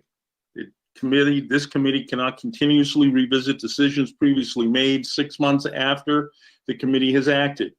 Shall we revisit the election of Brian as chairman? Shall we revisit the adoption of the budget? Anyone seeking reconsideration of a prior decision must do so at the next meeting of the committee, which would have been March. That didn't happen. That person must also have voted on the prevailing side in the action that was taken. And so, Mr. Chairman, I ask you to rule that the resolution is out of order. Thank you, Mr. Farrell. It is in the chairman's opinion, or is the chair's opinion, that the FCDC resolution in January does not, or was not FCDC taking a position specifically on the merits of that resolution, or I guess, let me rephrase that. The FCDC did not specifically, the wording of the resolution does not have FCDC taking a position other than to ask the members of the General Assembly to oppose the bill that would allow for the constitutional amendment to move forward. My ruling, therefore, is that we would still need to vote to decide whether or not that no appears on the sample ballot, or nothing appears on the sample ballot. That issue was not already decided by our action in our January meeting.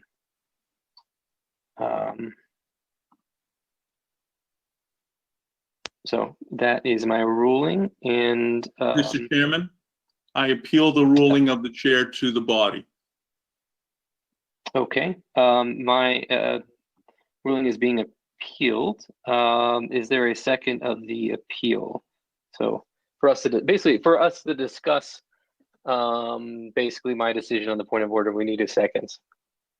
And there are a whole bunch of them. The first one from Morgan Jameson. So first, I think I have the ability to speak on why I ruled the way I did. And the wording in the resolution, and I know we had a long discussion in January about this, and I know I've been asked by a lot of people that didn't we already decide on this. The wording, the specific wording of the resolution did not say that FCDC opposes the amendment, but of course, in effect, what we were doing by asking the General Assembly to do it was by extension doing it. But there are not specific words saying that we're taking that position in the resolution. So this is debatable only as for the merits of not on the merits of whether or not we want to support the resolution, but rather on the merits of whether or not the resolution in January said what Mr. Farrell says it did. I think this is very tricky, and I definitely can kind of see both sides of the argument, because we did spend basically an hour of our time in January talking about this. So I definitely kind of appreciate that if I am overruled, if my decision is not sustained, then that would mean that FCDC is going to put no on the sample ballot.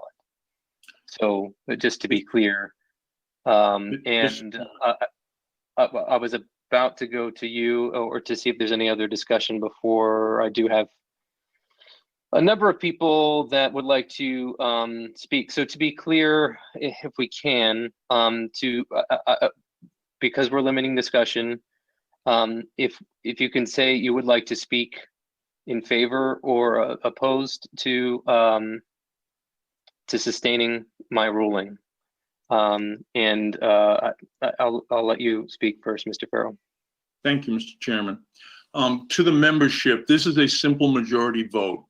And I'm asking, and the question that will be posed to you is, should the ruling of the chair be sustained that the pending resolution is in order? And I'm asking you to vote no, to uphold regular order and to bring this matter to an end and to place the committee's January recommendation on the sample ballot. Thank you.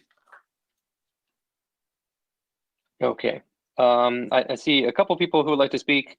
We'll go to Mr. Spitz first. And again, please keep your comments germane to whether or not we decided this in January, not about the merits of the resolution or the constitutional amendment. Go ahead, Stephen. Yes, with all due respect, Mr. Chairman, it is pretty apparent to me that after a lengthy discussion, this committee voted against the amendment. Whether or not the exact words said that, you don't recommend to the members of the General Assembly to vote against the amendment if you yourself are not against the amendment. So I think the meaning was quite clear. We had a lengthy debate, revisiting now at this time on the what I would regard as a semantic notion that we didn't technically vote against the amendment or vote to put it opposition on the sample ballot. I think the conclusion is inescapable. That's what we met, and we should just do that. Okay, thank you, Stephen. Next, Holly Hazard. Let me find you.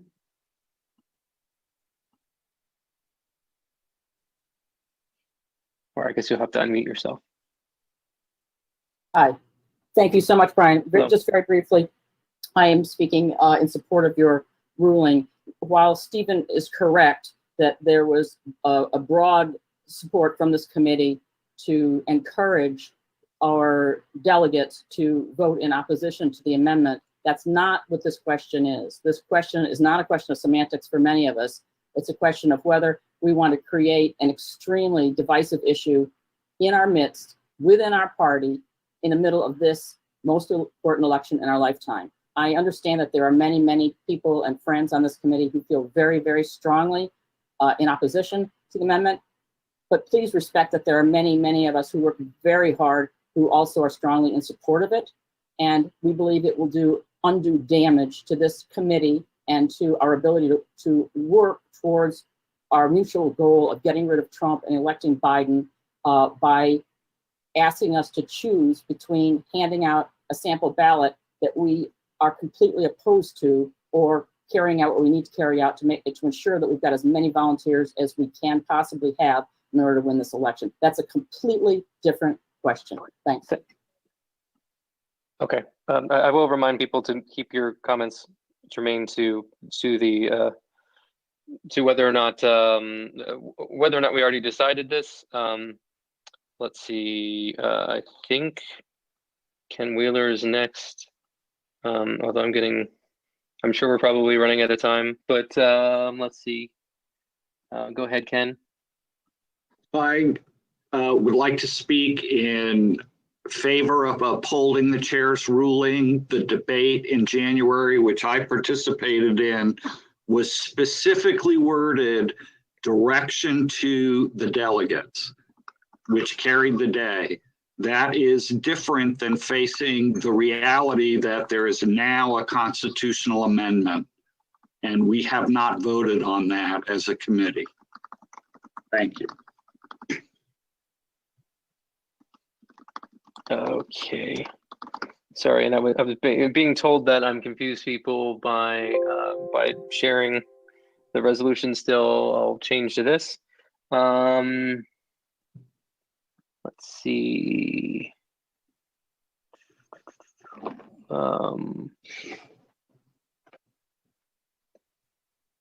I've got a couple other people that want to speak. If you, just a reminder, on how you would like to speak, or if you would like to speak, please send us a message in the question feature.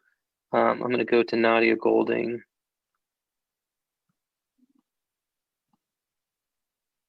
Okay, so you can hear me? I just wanted to say that if there's a majority, which I think there is, I agree with John and Steve, we voted, it was very clear we voted against the amendment in January. If the majority has already decided that, we can't let the minority tell us that they're not going to pass out our sample ballots, or if they don't want to, they don't have to. I've lost many votes and I've not passed out sample. I've always passed out sample ballots, even when there are things on there I don't agree with it. But I'm not required to, and you can always choose not to. And I don't feel that the minority should be telling us what we should be doing if we in fact believe that the chair is wrong on his ruling. Okay, thank you. I think just very briefly, just to be kind of even, I think I'll go to Phil Niedzicki Eichner. I don't know, Phil, I can't do your last name. But very briefly on the last comment, and then we will vote. Oh, thanks, Brian.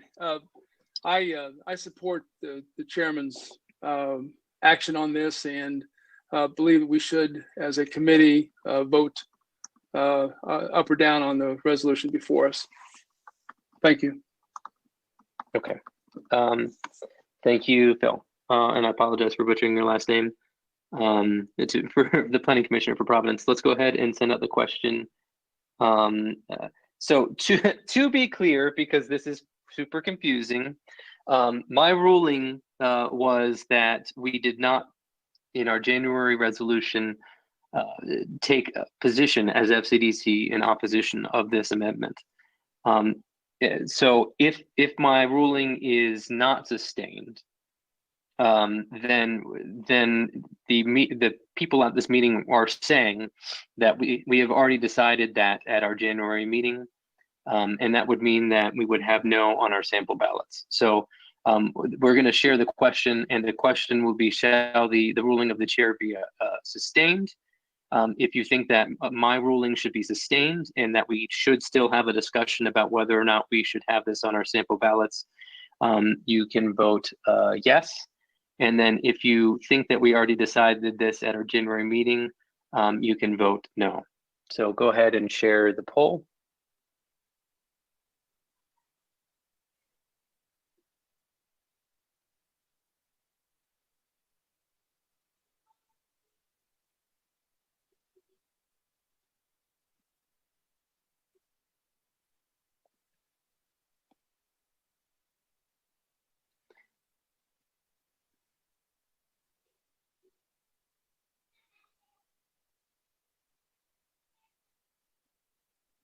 I'll give, we've got 88% people voted so far, so I'll give about 5 more seconds.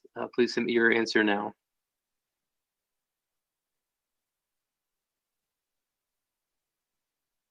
Okay, the poll will be closed. And we'll share the results. And the decision of the chair is upheld. And we will move on to discussion.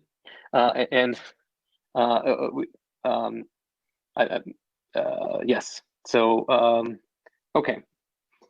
So we are now moving on to the resolution that was sent out to everyone. And I think just for the sake of not confusing everyone, there are some problems with the resolution as it is. Because I'm going to ask, without really even reading any of the things that are on here, we can get into some of the arguments as we already have in our previous discussions. I'm going to pull up an amendment to this resolution that simplifies it, removes basically any of the language that is could be viewed as supporting the amendment, because that would be in opposition to the position of DPBA that already that voted in its convention to oppose this amendment, and I'm looking for that. I'm looking for that. I'm going to go ahead and recognize Andy Brevard as I'm doing that. So go ahead, Andy. Well, I'll just talk about real quick and say that the amendment to the resolution basically strips out all positive comments about the amendment, because it does. I do recognize that the DPVA and this committee made a vote, and this is really simply about whether it should be on the sample ballot. And while you're doing that, I'll just keep talking. I feel a little bit, I'm a military guy, and I feel a little bit like, you know, my good friends who sincerely oppose the amendment for good principled reasons are a little bit like the charge of the Light Brigade. They're about to attack the wrong hill. It's going to be a very difficult hill to take, and they're going to take serious damage to the party as we embark on this endeavor. The idea that it's the wrong hill is that this amendment is a good amendment. It does one very specific thing, is it makes partisan gerrymandering by members of the General Assembly impossible. Delegate Levine has been telling us that 2 Republicans can block any plan. Well, so can 2 Democrats. So that means it's impossible for any party, one party, to do a gerrymander under this amendment. That's a good thing. But it's also, I think, you know, to be a little realistic, we have to recognize that this amendment has broad and deep support, both among the leadership of our party, people like Senator Tim Kaine, Congressman Don Beyer, the 19 out of the 21 senators, then groups like Common Cause, the League of Women Voters, all of these groups, and not to mention the editorial pages of every paper in the state, are all for the amendment. So trying to defeat this amendment is going to take, in any serious way, is going to take a significant, massive effort. Okay. It's also going to cause a lot of damage to the party. All of you read the editorial that the Washington Post put out last January after it. We got hammered, and that hammering is going to continue throughout the election, and it's going to be brutal. And we're going to ask our volunteers to go out and make these arguments. To do that effectively, it's going to take an extraordinary amount of work. It's going to divert from the main cause of defeating Donald Trump. And it's going to cause a lot of volunteers, especially in Providence District, to defect from efforts because they won't pass out something they don't believe in. So Okay. I think in this case, discretion is better part of valor, and we should not put it on the sample ballot. Okay, just from a point of order, or I don't know, but part of procedure or whatever, you know, I was counting some of that time. But the motion is considered made, and it was seconded by Matthew Savage. I've had a number of people that are asking to speak, and I'm going to let Delegate Marcus Simon, I think, or wait, hold on. Actually, no. He will be second in the queue. I'm going to let former Executive Director Frank Anderson speak. Go ahead, Frank. And just a reminder, we are doing 5 minutes on each side as a maximum. Please be brief to everyone. All right, can you hear me? Yes, we can. Thanks, Frank. Okay, so I asked the committee, when was the last time that we took no position on an issue? We're going to take a position on whether or not to support bond referendums for Fairfax County, but no position on this. I don't even know who wrote the resolution, and I'm sorry, but if you're going to support the redistricting amendment, go ahead and tell us that we should support it. Don't take this position where we should take no position. The last time we took no position was when we had no candidate. Secondly, yeah, 2 Democrats could reject the decision, but then where does it go? It goes to a Republican-appointed Supreme Court of Virginia. And that's the reason why all of the Republican Party of Virginia supports the amendment. I'll let the next person go. Thank you. Thank you, Frank. Just from a point of procedure, I told them that that it would not be in order for FCDC to have yes on our ballots based off of the decision of the DPBA convention. So I'm going to go next to Senator George Barker. And I don't know if, we're running out of time, so go ahead, George. I think you probably have about 2 minutes. All right, thank you very much. Glad to speak tonight to the party. I would be supportive of the revised resolution that's cleaned up the language and addresses, does not in effect endorse the amendment, but does provide a rationale for not taking a position on the issue there. And I do so partly because of the very broad support that it has and what some of the impact that it could have for the party. There have already been concern expressed about losing volunteers in this campaign this year, and this certainly being a year we don't want to do that. But also what we've done is we've created an opportunity for the Republicans, which they are taking advantage of right now, of challenging what they are arguing is the hypocrisy of the Democratic Party. That we were all in favor of this amendment while we were in the minority, and as once we gained a majority, suddenly we decided that we were not in favor of moving forward on this issue here. I would also point that many of the arguments that have been made about it don't stand up when you look at it compared to the alternatives that are available here. There was an alternative that was presented in the House of Delegates by Delegate Simon, who I guess is going to speak to that.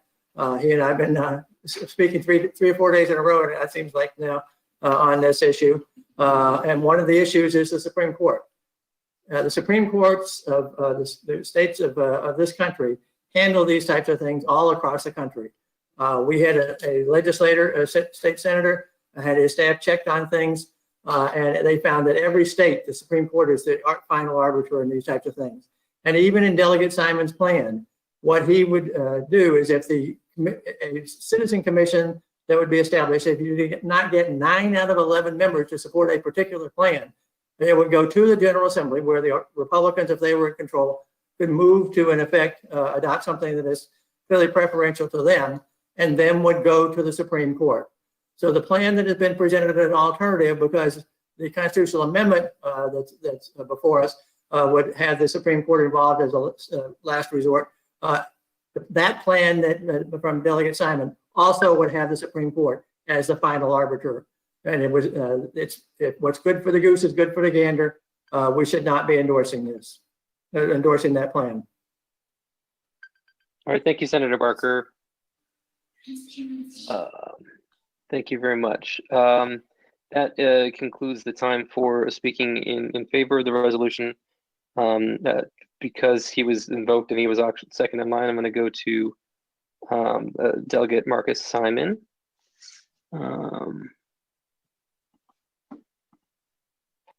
Go ahead, Delegate.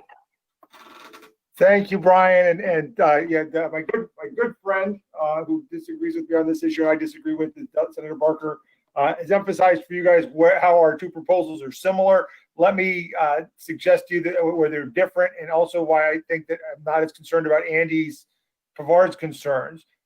You please don't buy the frame that Virginia 2021, which is funded primarily by Republicans, has put forward, that the alternative is between supporting the amendment and going back to traditional partisan gerrymandering. No one is proposing that. And that's why it was so important that I offered an alternative proposal for delegates to vote on, knowing that my proposal would never become law based on that vote, that all that vote could do would be to kill the amendment. Because the problem is, if you support an independent, nonpartisan citizen commission drawing districts, if you want to take politicians and partisans out of it, this amendment doesn't do any of those things.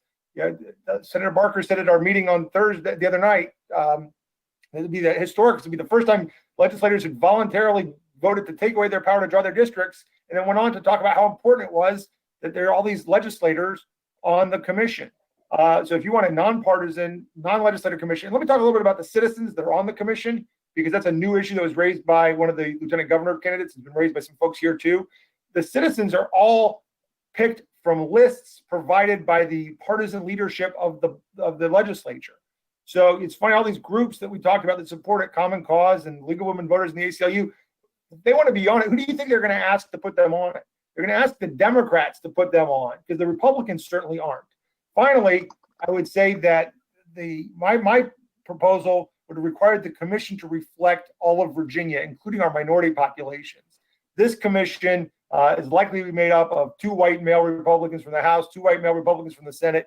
Who knows where the Democrats will come down on this? It's not going to reflect Virginia. We have an opportunity to defeat this amendment, come back and use a better process. We won't be viewed as hypocrites because we will have a better process in place, which we will follow in drawing the lines and incorporate that in the Constitution in the future. And with that, I yield the balance of my time, if there is any, to whoever else would like to speak. Thank you, Delegate. I think there's probably about 30 seconds left, and let's go to Chris Ambrose, who says he can do 30 seconds. Delegate Simon hit it pretty well on the fact that, this commission is basically a commission controlled by the General Assembly and their friends. It's not an independent commission. The only state with a similar system is New Jersey, and it results in the most non-competitive districts in the country. In fact, over the past decade, in hundreds of elections, there have only been 8 incumbents defeated in New Jersey. Our districts in even our flawed system are 4 times as competitive. And they have been fighting. There's a Fair Districts New Jersey coalition that has been fighting for years to fix this broken system, and they can't get it done. So why would we want to adopt a system with that is such a demonstrable failure at creating fair districts? And how would we ever get it fixed? We should tell the voters to vote no on this and not worry about appearances and so on, and get it fixed the right way next session. Okay, thank you. Okay, I think that concludes the debate. Right. Okay. Let's go ahead and send the poll out for this. So to be clear, this is to adopt the resolution as amended here, which removes kind of the supporting words of the constitutional amendment, but just says or decides by resolution that FCDC will not indicate a recommendation on its sample ballot. Now, just for some points of clarification, FCDC will have the constitutional amendments on its sample ballot. It's the question of whether or not we will have a choice next to it, because we would like our ballots to reflect the actual ballot as closely as possible. If we vote no on this, then the thing that we would do is we could vote just by motion to whatever we decide to go on our sample ballots in addition to the additional constitutional amendments and bond issues. So hopefully that, to be clear, this would be adopting the resolution as amended. And I'm just doing that kind of to bypass the extra vote necessary for that, because the original resolution really was not technically in order. So this is to make it compliant. Are there any? Oh. Okay, I'm getting questions that this is not clear still. So the resolution that's in front of us, that's on the screen right now, is what we would be deciding. And we need to vote, although there is someone who's asking to make an amendment to the resolution right now, which I guess I should, it's not speaking for or against, so I guess I should allow that.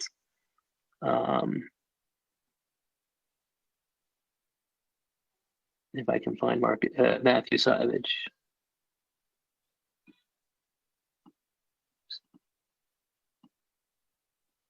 Yes, can you hear me? Yes. Thank you, Mr. Chairman. Well, I have an amendment to the resolution as amended, which I submitted prior to the meeting. It's just to add at the end but that the Democratic Party of Virginia urges all Virginians to vote no on the Redistricting Commission constitutional amendment.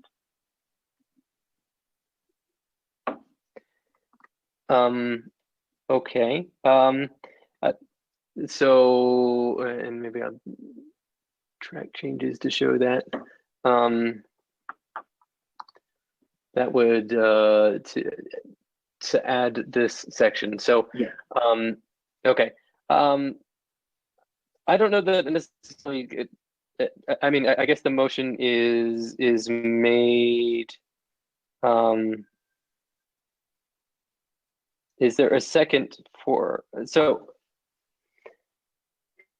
I'm not trying to complicate any of this, and I know this is confusing, and it's already 10 o'clock, and I don't want to keep everyone here forever. So I basically am, and I don't want to get caught up in craziness. So I want us to consider the only the words that are on the screen, the amendment to the original resolution, and I don't even want to talk about the original resolution. We've already kind of talked about it, but my worry about amending this is that it's going to open up discussion about this again, but that discussion would have to be, but it is seconded by Lillian Brooks. So now we can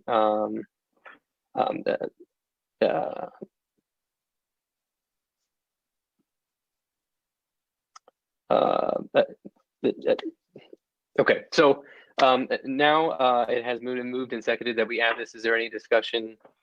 Yeah. I'd like to make a brief statement. Okay. Explain it. Yeah, so thank you, Mr. Chairman. I'd say first, I oppose the redistricting amendment. I agree with DPVA, and I'm very proud of Delegate Simon, who spoke a minute ago. He's my hometown delegate. I'm very proud of the amendment he offered in the General Assembly. But my amendment is relatively self-explanatory. It directs all sample ballots to read that while FCDC does not take a position on the constitutional amendment, that the Democratic Party of Virginia does, and urges all Virginians to vote no on the ballot measure, as was mentioned several times previously. And like I said, I'm opposed to the redistricting amendment, but what I'm offering is a middle ground that can be accepted by both sides without causing, in my judgment, significant division within the committee that would hinder our efforts of electing Joe Biden and re-electing Senator Mark Warner and our 3 other members of Congress. So to all the supporters of the redistricting amendment, if my amendment fails, I really think the resolution will fail. And if the resolution fails, then on the ballot, on the sample ballot, it will read that FCDC opposes the constitutional amendment. And to everyone so who Matthew, just the point of clarification, you're saying that the sample ballot would say that the Democratic Party of Virginia urges people to vote no versus versus FCDC. Okay. Yeah. So it had been argued, and I guess I didn't read it that way, but I believe that negates. It's my opinion that negates kind of what we're talking about. Typically, it is atypical for FCDC to indicate whether or not it's our position or the DPVA's position or whatever, and in effect, your motion would change the result of this amendment to have it say no. Which negates the intent of the original resolution to have no position. So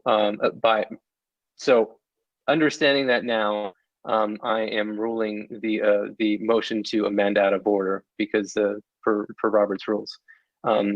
So I appreciate the intent. We will still be able to discuss and vote for no if this. So I'm going to remove that here. So. I appreciate the discussion on that, and I will just say we're going back to this, and I guess Nadia has a question. I understand, and maybe I'll go to her really quickly. This is it's 10:07. I know this is confusing. I would like for us to consider this amended resolution as it stands right now. And if we vote yes on this resolution, Was it? I don't think you can amend it without voting on it because it wasn't sent out to us. I'm just not trying to keep us forever. So I know, but like in maybe effect, you don't like what you did with the amendment. well, the original motion, in my view, is out of order. So this is just by replacement, basically. Yeah, but I'm talking about the other or- amendment, the original amendment that you created. The amendment that's on the screen right now. Yes. Why haven't we voted on whether we approve that amendment over what was sent to us? Because I didn't want to wrap us up in a whole bunch of votes. This is basically just a substitute, an amendment by substitution that was made by Andrew. Basically, the problem, in effect, if we vote on this, well, let me think about it a different way. If we vote not to amend it, then we go back to the original motion that cannot be passed, and then it's the same question, right? So we're not changing really anything about the question other than the words around some of the words in the resolution. So I understand the objection, but I'm just trying to be cognizant of everyone's time so that we can vote on this, say yes or no, and then move on. So if there's really a strong objection to that, please let me know right now. I'm just trying to, I would just like to have a vote on whether or not we would like to pass this resolution so that FCDC would not take a position. If this does not pass, then FCDC will vote on our sample ballot positions by motion.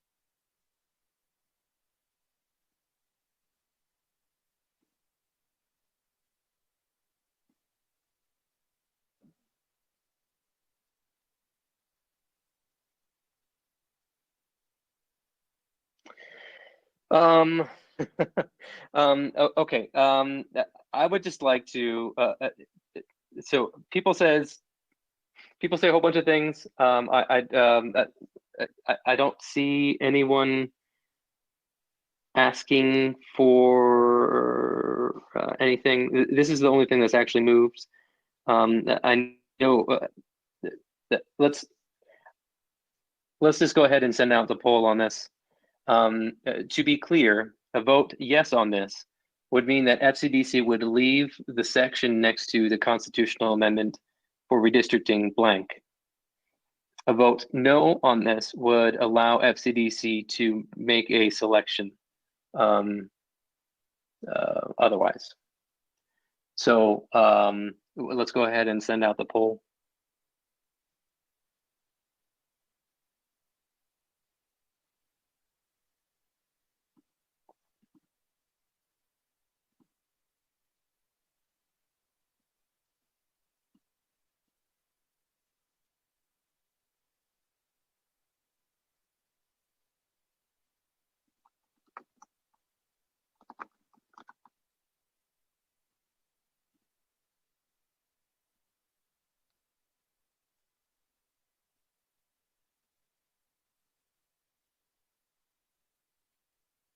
Okay, I want to get, we've got 89% voted. I'll give another 10 seconds or so.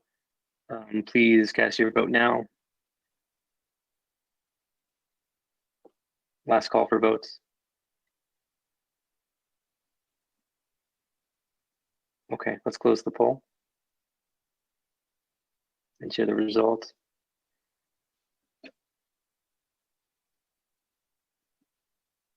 So the motion to adopt the resolution to make no recommendation fails.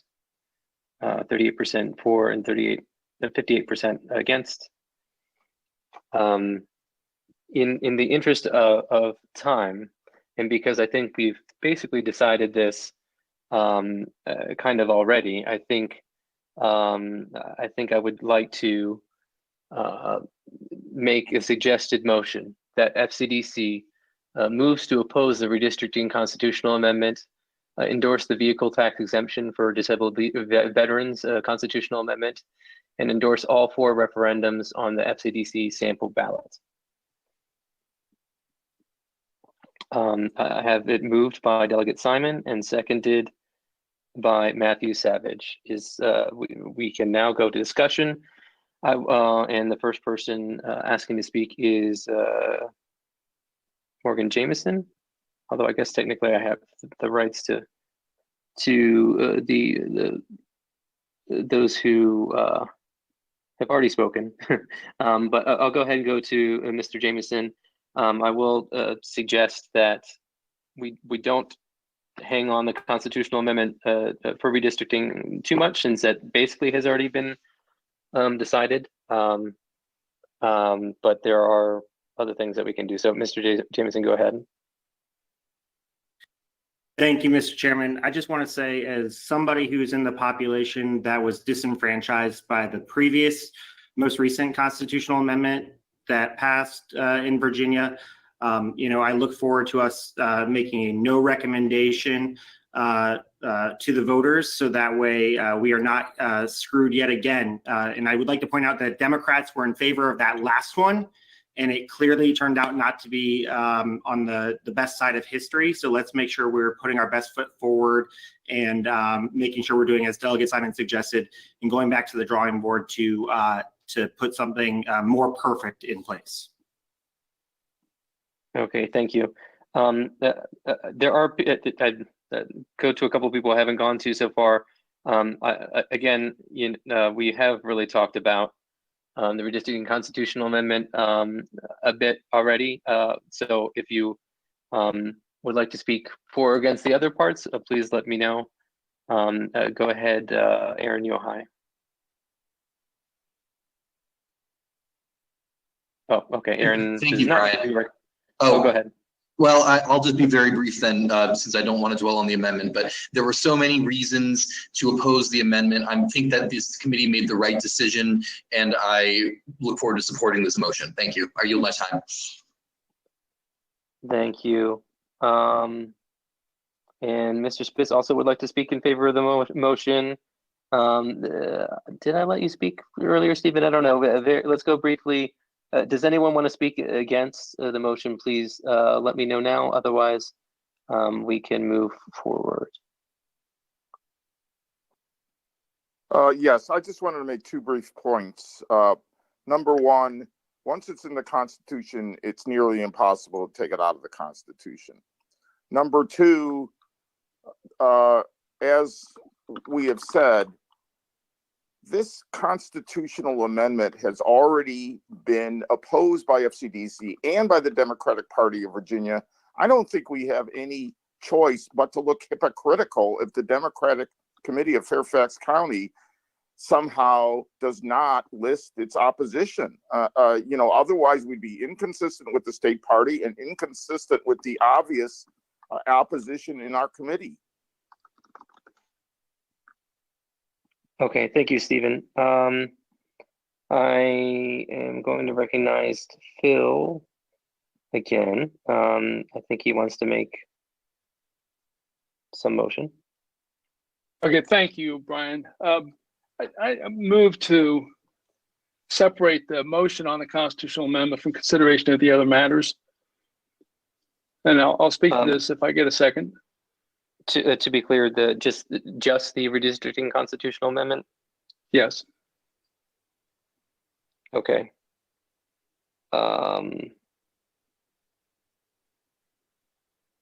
There is a second from Jory Riley Dyken. Go ahead and speak on that motion. Thank you, Mr. Chairman. I think given the level of concern that's been expressed by some portion of our committee, significant portion of our committee, what this motion would do would allow for those people who are supportive of the redistricting to once again vote in support of, and those opposed to once again vote in opposition to, and not have that vote mixed in with these other also very important matters. So I just think it's a cleaner vote to have it separated from the other matters, and allow for those who have a, to make take their position on the matter of redistricting separate from those other matters. Okay. I am kind of questioning about whether or not this has already been decided by voting down the previous motion. In effect, it would, and I'll unmute you again. In effect, if I allow this motion, it would basically allow for another vote on whether or not we. I guess the original vote was on whether or not we would take no position. I guess is that question the inverse? Well, I think that the defined inverse of it is that we would take a position of no. So is that question basically already decided, and do we need to separate it again? Well, let me respond to that if I could. Those who might feel strongly about the redistricting amendment, what the motion as it stands now would require that those who are opposed to oppose, then potentially oppose the other matters as well, to speak to be heard in opposition. I don't think it's necessary to have people have to make that decision. There's probably unanimity with regard to the other matters, and there's not unanimity with regard to the redistricting. And by putting redistricting along with the others, you're forcing people to make a decision whether to support or not support everything, because they're strongly opposed to the motion to oppose. Yeah, I mean, a motion divides not debatable. I just wanted to. I'm just trying to kind of wrap my head around this, but let's go ahead and I think we have a poll for motion to divide. And to be clear, if we divide the question, that means we would have. I guess we're having another vote, but we would have a vote separately on the redistricting constitutional amendment from the other amendments. Let's go ahead and share that poll.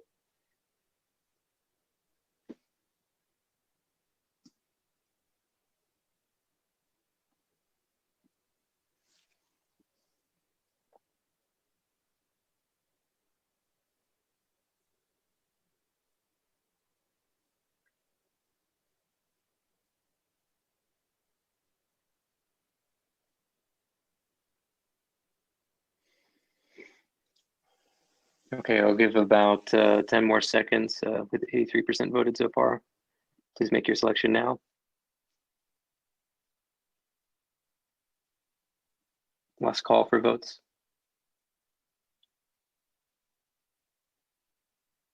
Okay, go ahead and close the poll.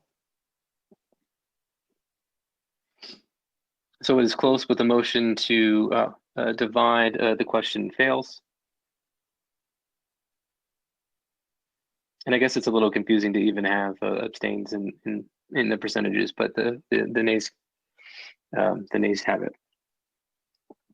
So back to the original question, which I think is the question shared on the screen.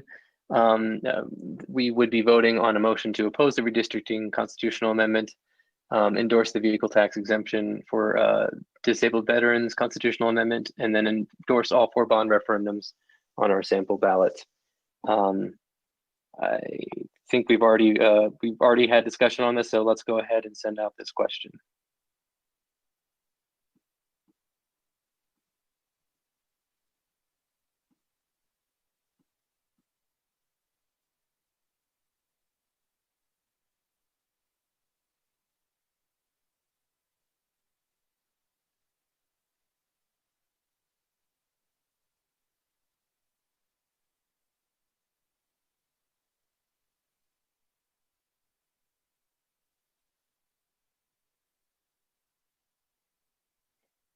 Okay, we're at 85% voted, so I'll give another 10 seconds or so.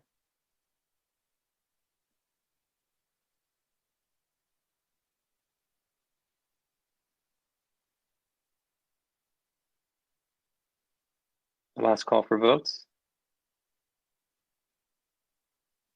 Okay, you can close the poll. And of course, share the results. The motion carries.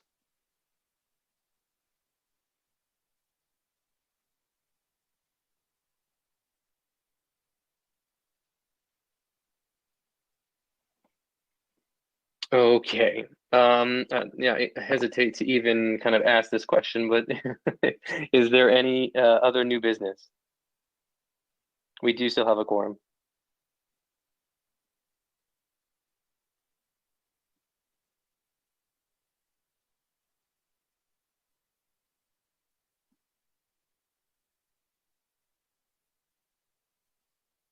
I would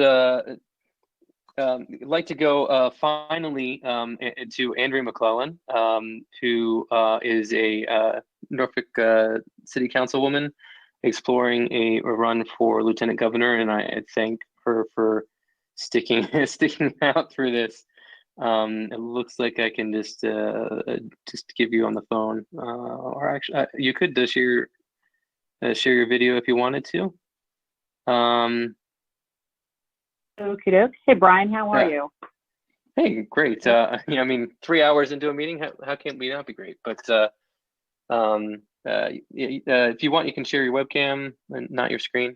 Although, sorry about that. We can see your screen too, if you want. But yeah, you can't see my screen there, do you? My apologies. I am not as familiar with GoToMeeting, so here we go. Show my. Yeah, I have no idea. Well, we just do phone because everybody is tired, and we'll stop sharing my screen if I can figure out how to do that. In the meantime, my name is Andrea McClellan, and I'm calling in from Norfolk, and boy, have you guys had an extraordinary meeting. And so I know everybody wants to go to bed, and I just wanted to introduce myself and hopefully come back in a different environment in the future, probably virtual, to introduce Access for Virginia, which is my PAC. I'm really focused on, as we all are, expanding opportunity for all of our Virginians. But I firmly believe that you can't have opportunity if you don't first have access. So whether that's access to broadband, access to a clean environment, to jobs, to transit, to healthcare, and so on. I'm looking forward to exploring those ideas with all Virginians throughout the Commonwealth. Quick background about me. I've served the state party as Vice Chair of Finance from 2014 to 2015, received a few gubernatorial appointments, including chairing the Small Business Advisory Board for the state, serving on the Family and Children's Trust Fund, and most recently and currently on the Chesapeake Bay Program Local Government Advisory Committee. I was elected in 2016, defeating a 16-year incumbent to the Norfolk City Council, where I represent 125,000 people, and I am focused on broadband and the environment and innovation and jobs. And I'm going to wrap it up and just ask you guys to go to accessforvirginia.com, because I know everybody wants to, well, I'd say go home, you're already home, but go to bed. So thank you for the time, and I look forward to talking with y'all in the future. But please come visit Access for Virginia. And this is Andrea McClellan. Thank you, Brian. Oh, thank you. I'm always happy to see anyone step up for office or even consider it, right? And I know there's a lot of people interested next year, so I appreciate you coming out to say hello. I guess Janice Yohai wanted to make a report earlier and was unable to. Janice, understanding that and I can't. Oh wait, hold on. Maybe I can. That it is 10:26. Please be as brief as possible. Thank you so much. I will be as brief as possible. I just want to say that I'm hoping that everybody can contact their state senator and delegate to implore them to pass the mail-in voting legislation they'll be reviewing at the special assembly meeting on August 17th. We really need for there to be no witness signature requirement on the mail-in ballot. It shouldn't be there. It was taken away for the June primary. It definitely has to be taken away for November as well. It's currently still on the books.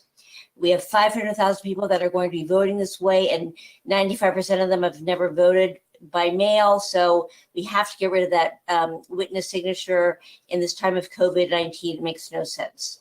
The other thing I'd like for you to ask of your legislators is that they make sure that they authorize that we have drop boxes outside the early voting locations, so voters do not have to enter the facility and unnecessarily expose themselves to COVID-19. I think that if they are outside, they would be open 24 hours a day, maybe allowing souls to the polls, things like that, and swing shifters, an easy way of voting as well. Those two things, please contact your state legislators. And if you can do this right now, all of you remaining on this call, if you can go to the FCDC website and apply for your own absentee ballot right now by clicking on, vote by mail or send me my ballot. The FCDC website connects you to eabsentee.org, and you can quickly order your own absentee ballot. Please do it now, because the state and the county are way behind in processing things, and I urge you to get in on that activity right now, and then also tell your friends and family to do the same. Everybody should be ordering their absentee ballot right now. Thank you. Okay, Janice, I don't know. We don't have drop boxes anywhere in the county except for at the government center. I don't know. But just I think they're working on it, but they are not. Oh my gosh, there are a whole bunch of other questions. Oh wait, no, never mind. They're just being cleared. I got to the top. Okay. I'm not seeing any other business. We before this committee, we are adjourned. So thank you for I'm happy that we're not in the school and not being kicked out of our of our location. But thank you everyone. Thank you everyone for attending today and for sticking through with us through all of that discussion. It's never easy, and I hope everyone is safe and has a great week. Our next meeting is September. Oh, I guess I should share my screen again. I can't figure out how to do it. I can't find it. Our next meeting is September 22nd, I believe. It's the fourth Tuesday in September. So thank you everyone, and have a great rest of the day.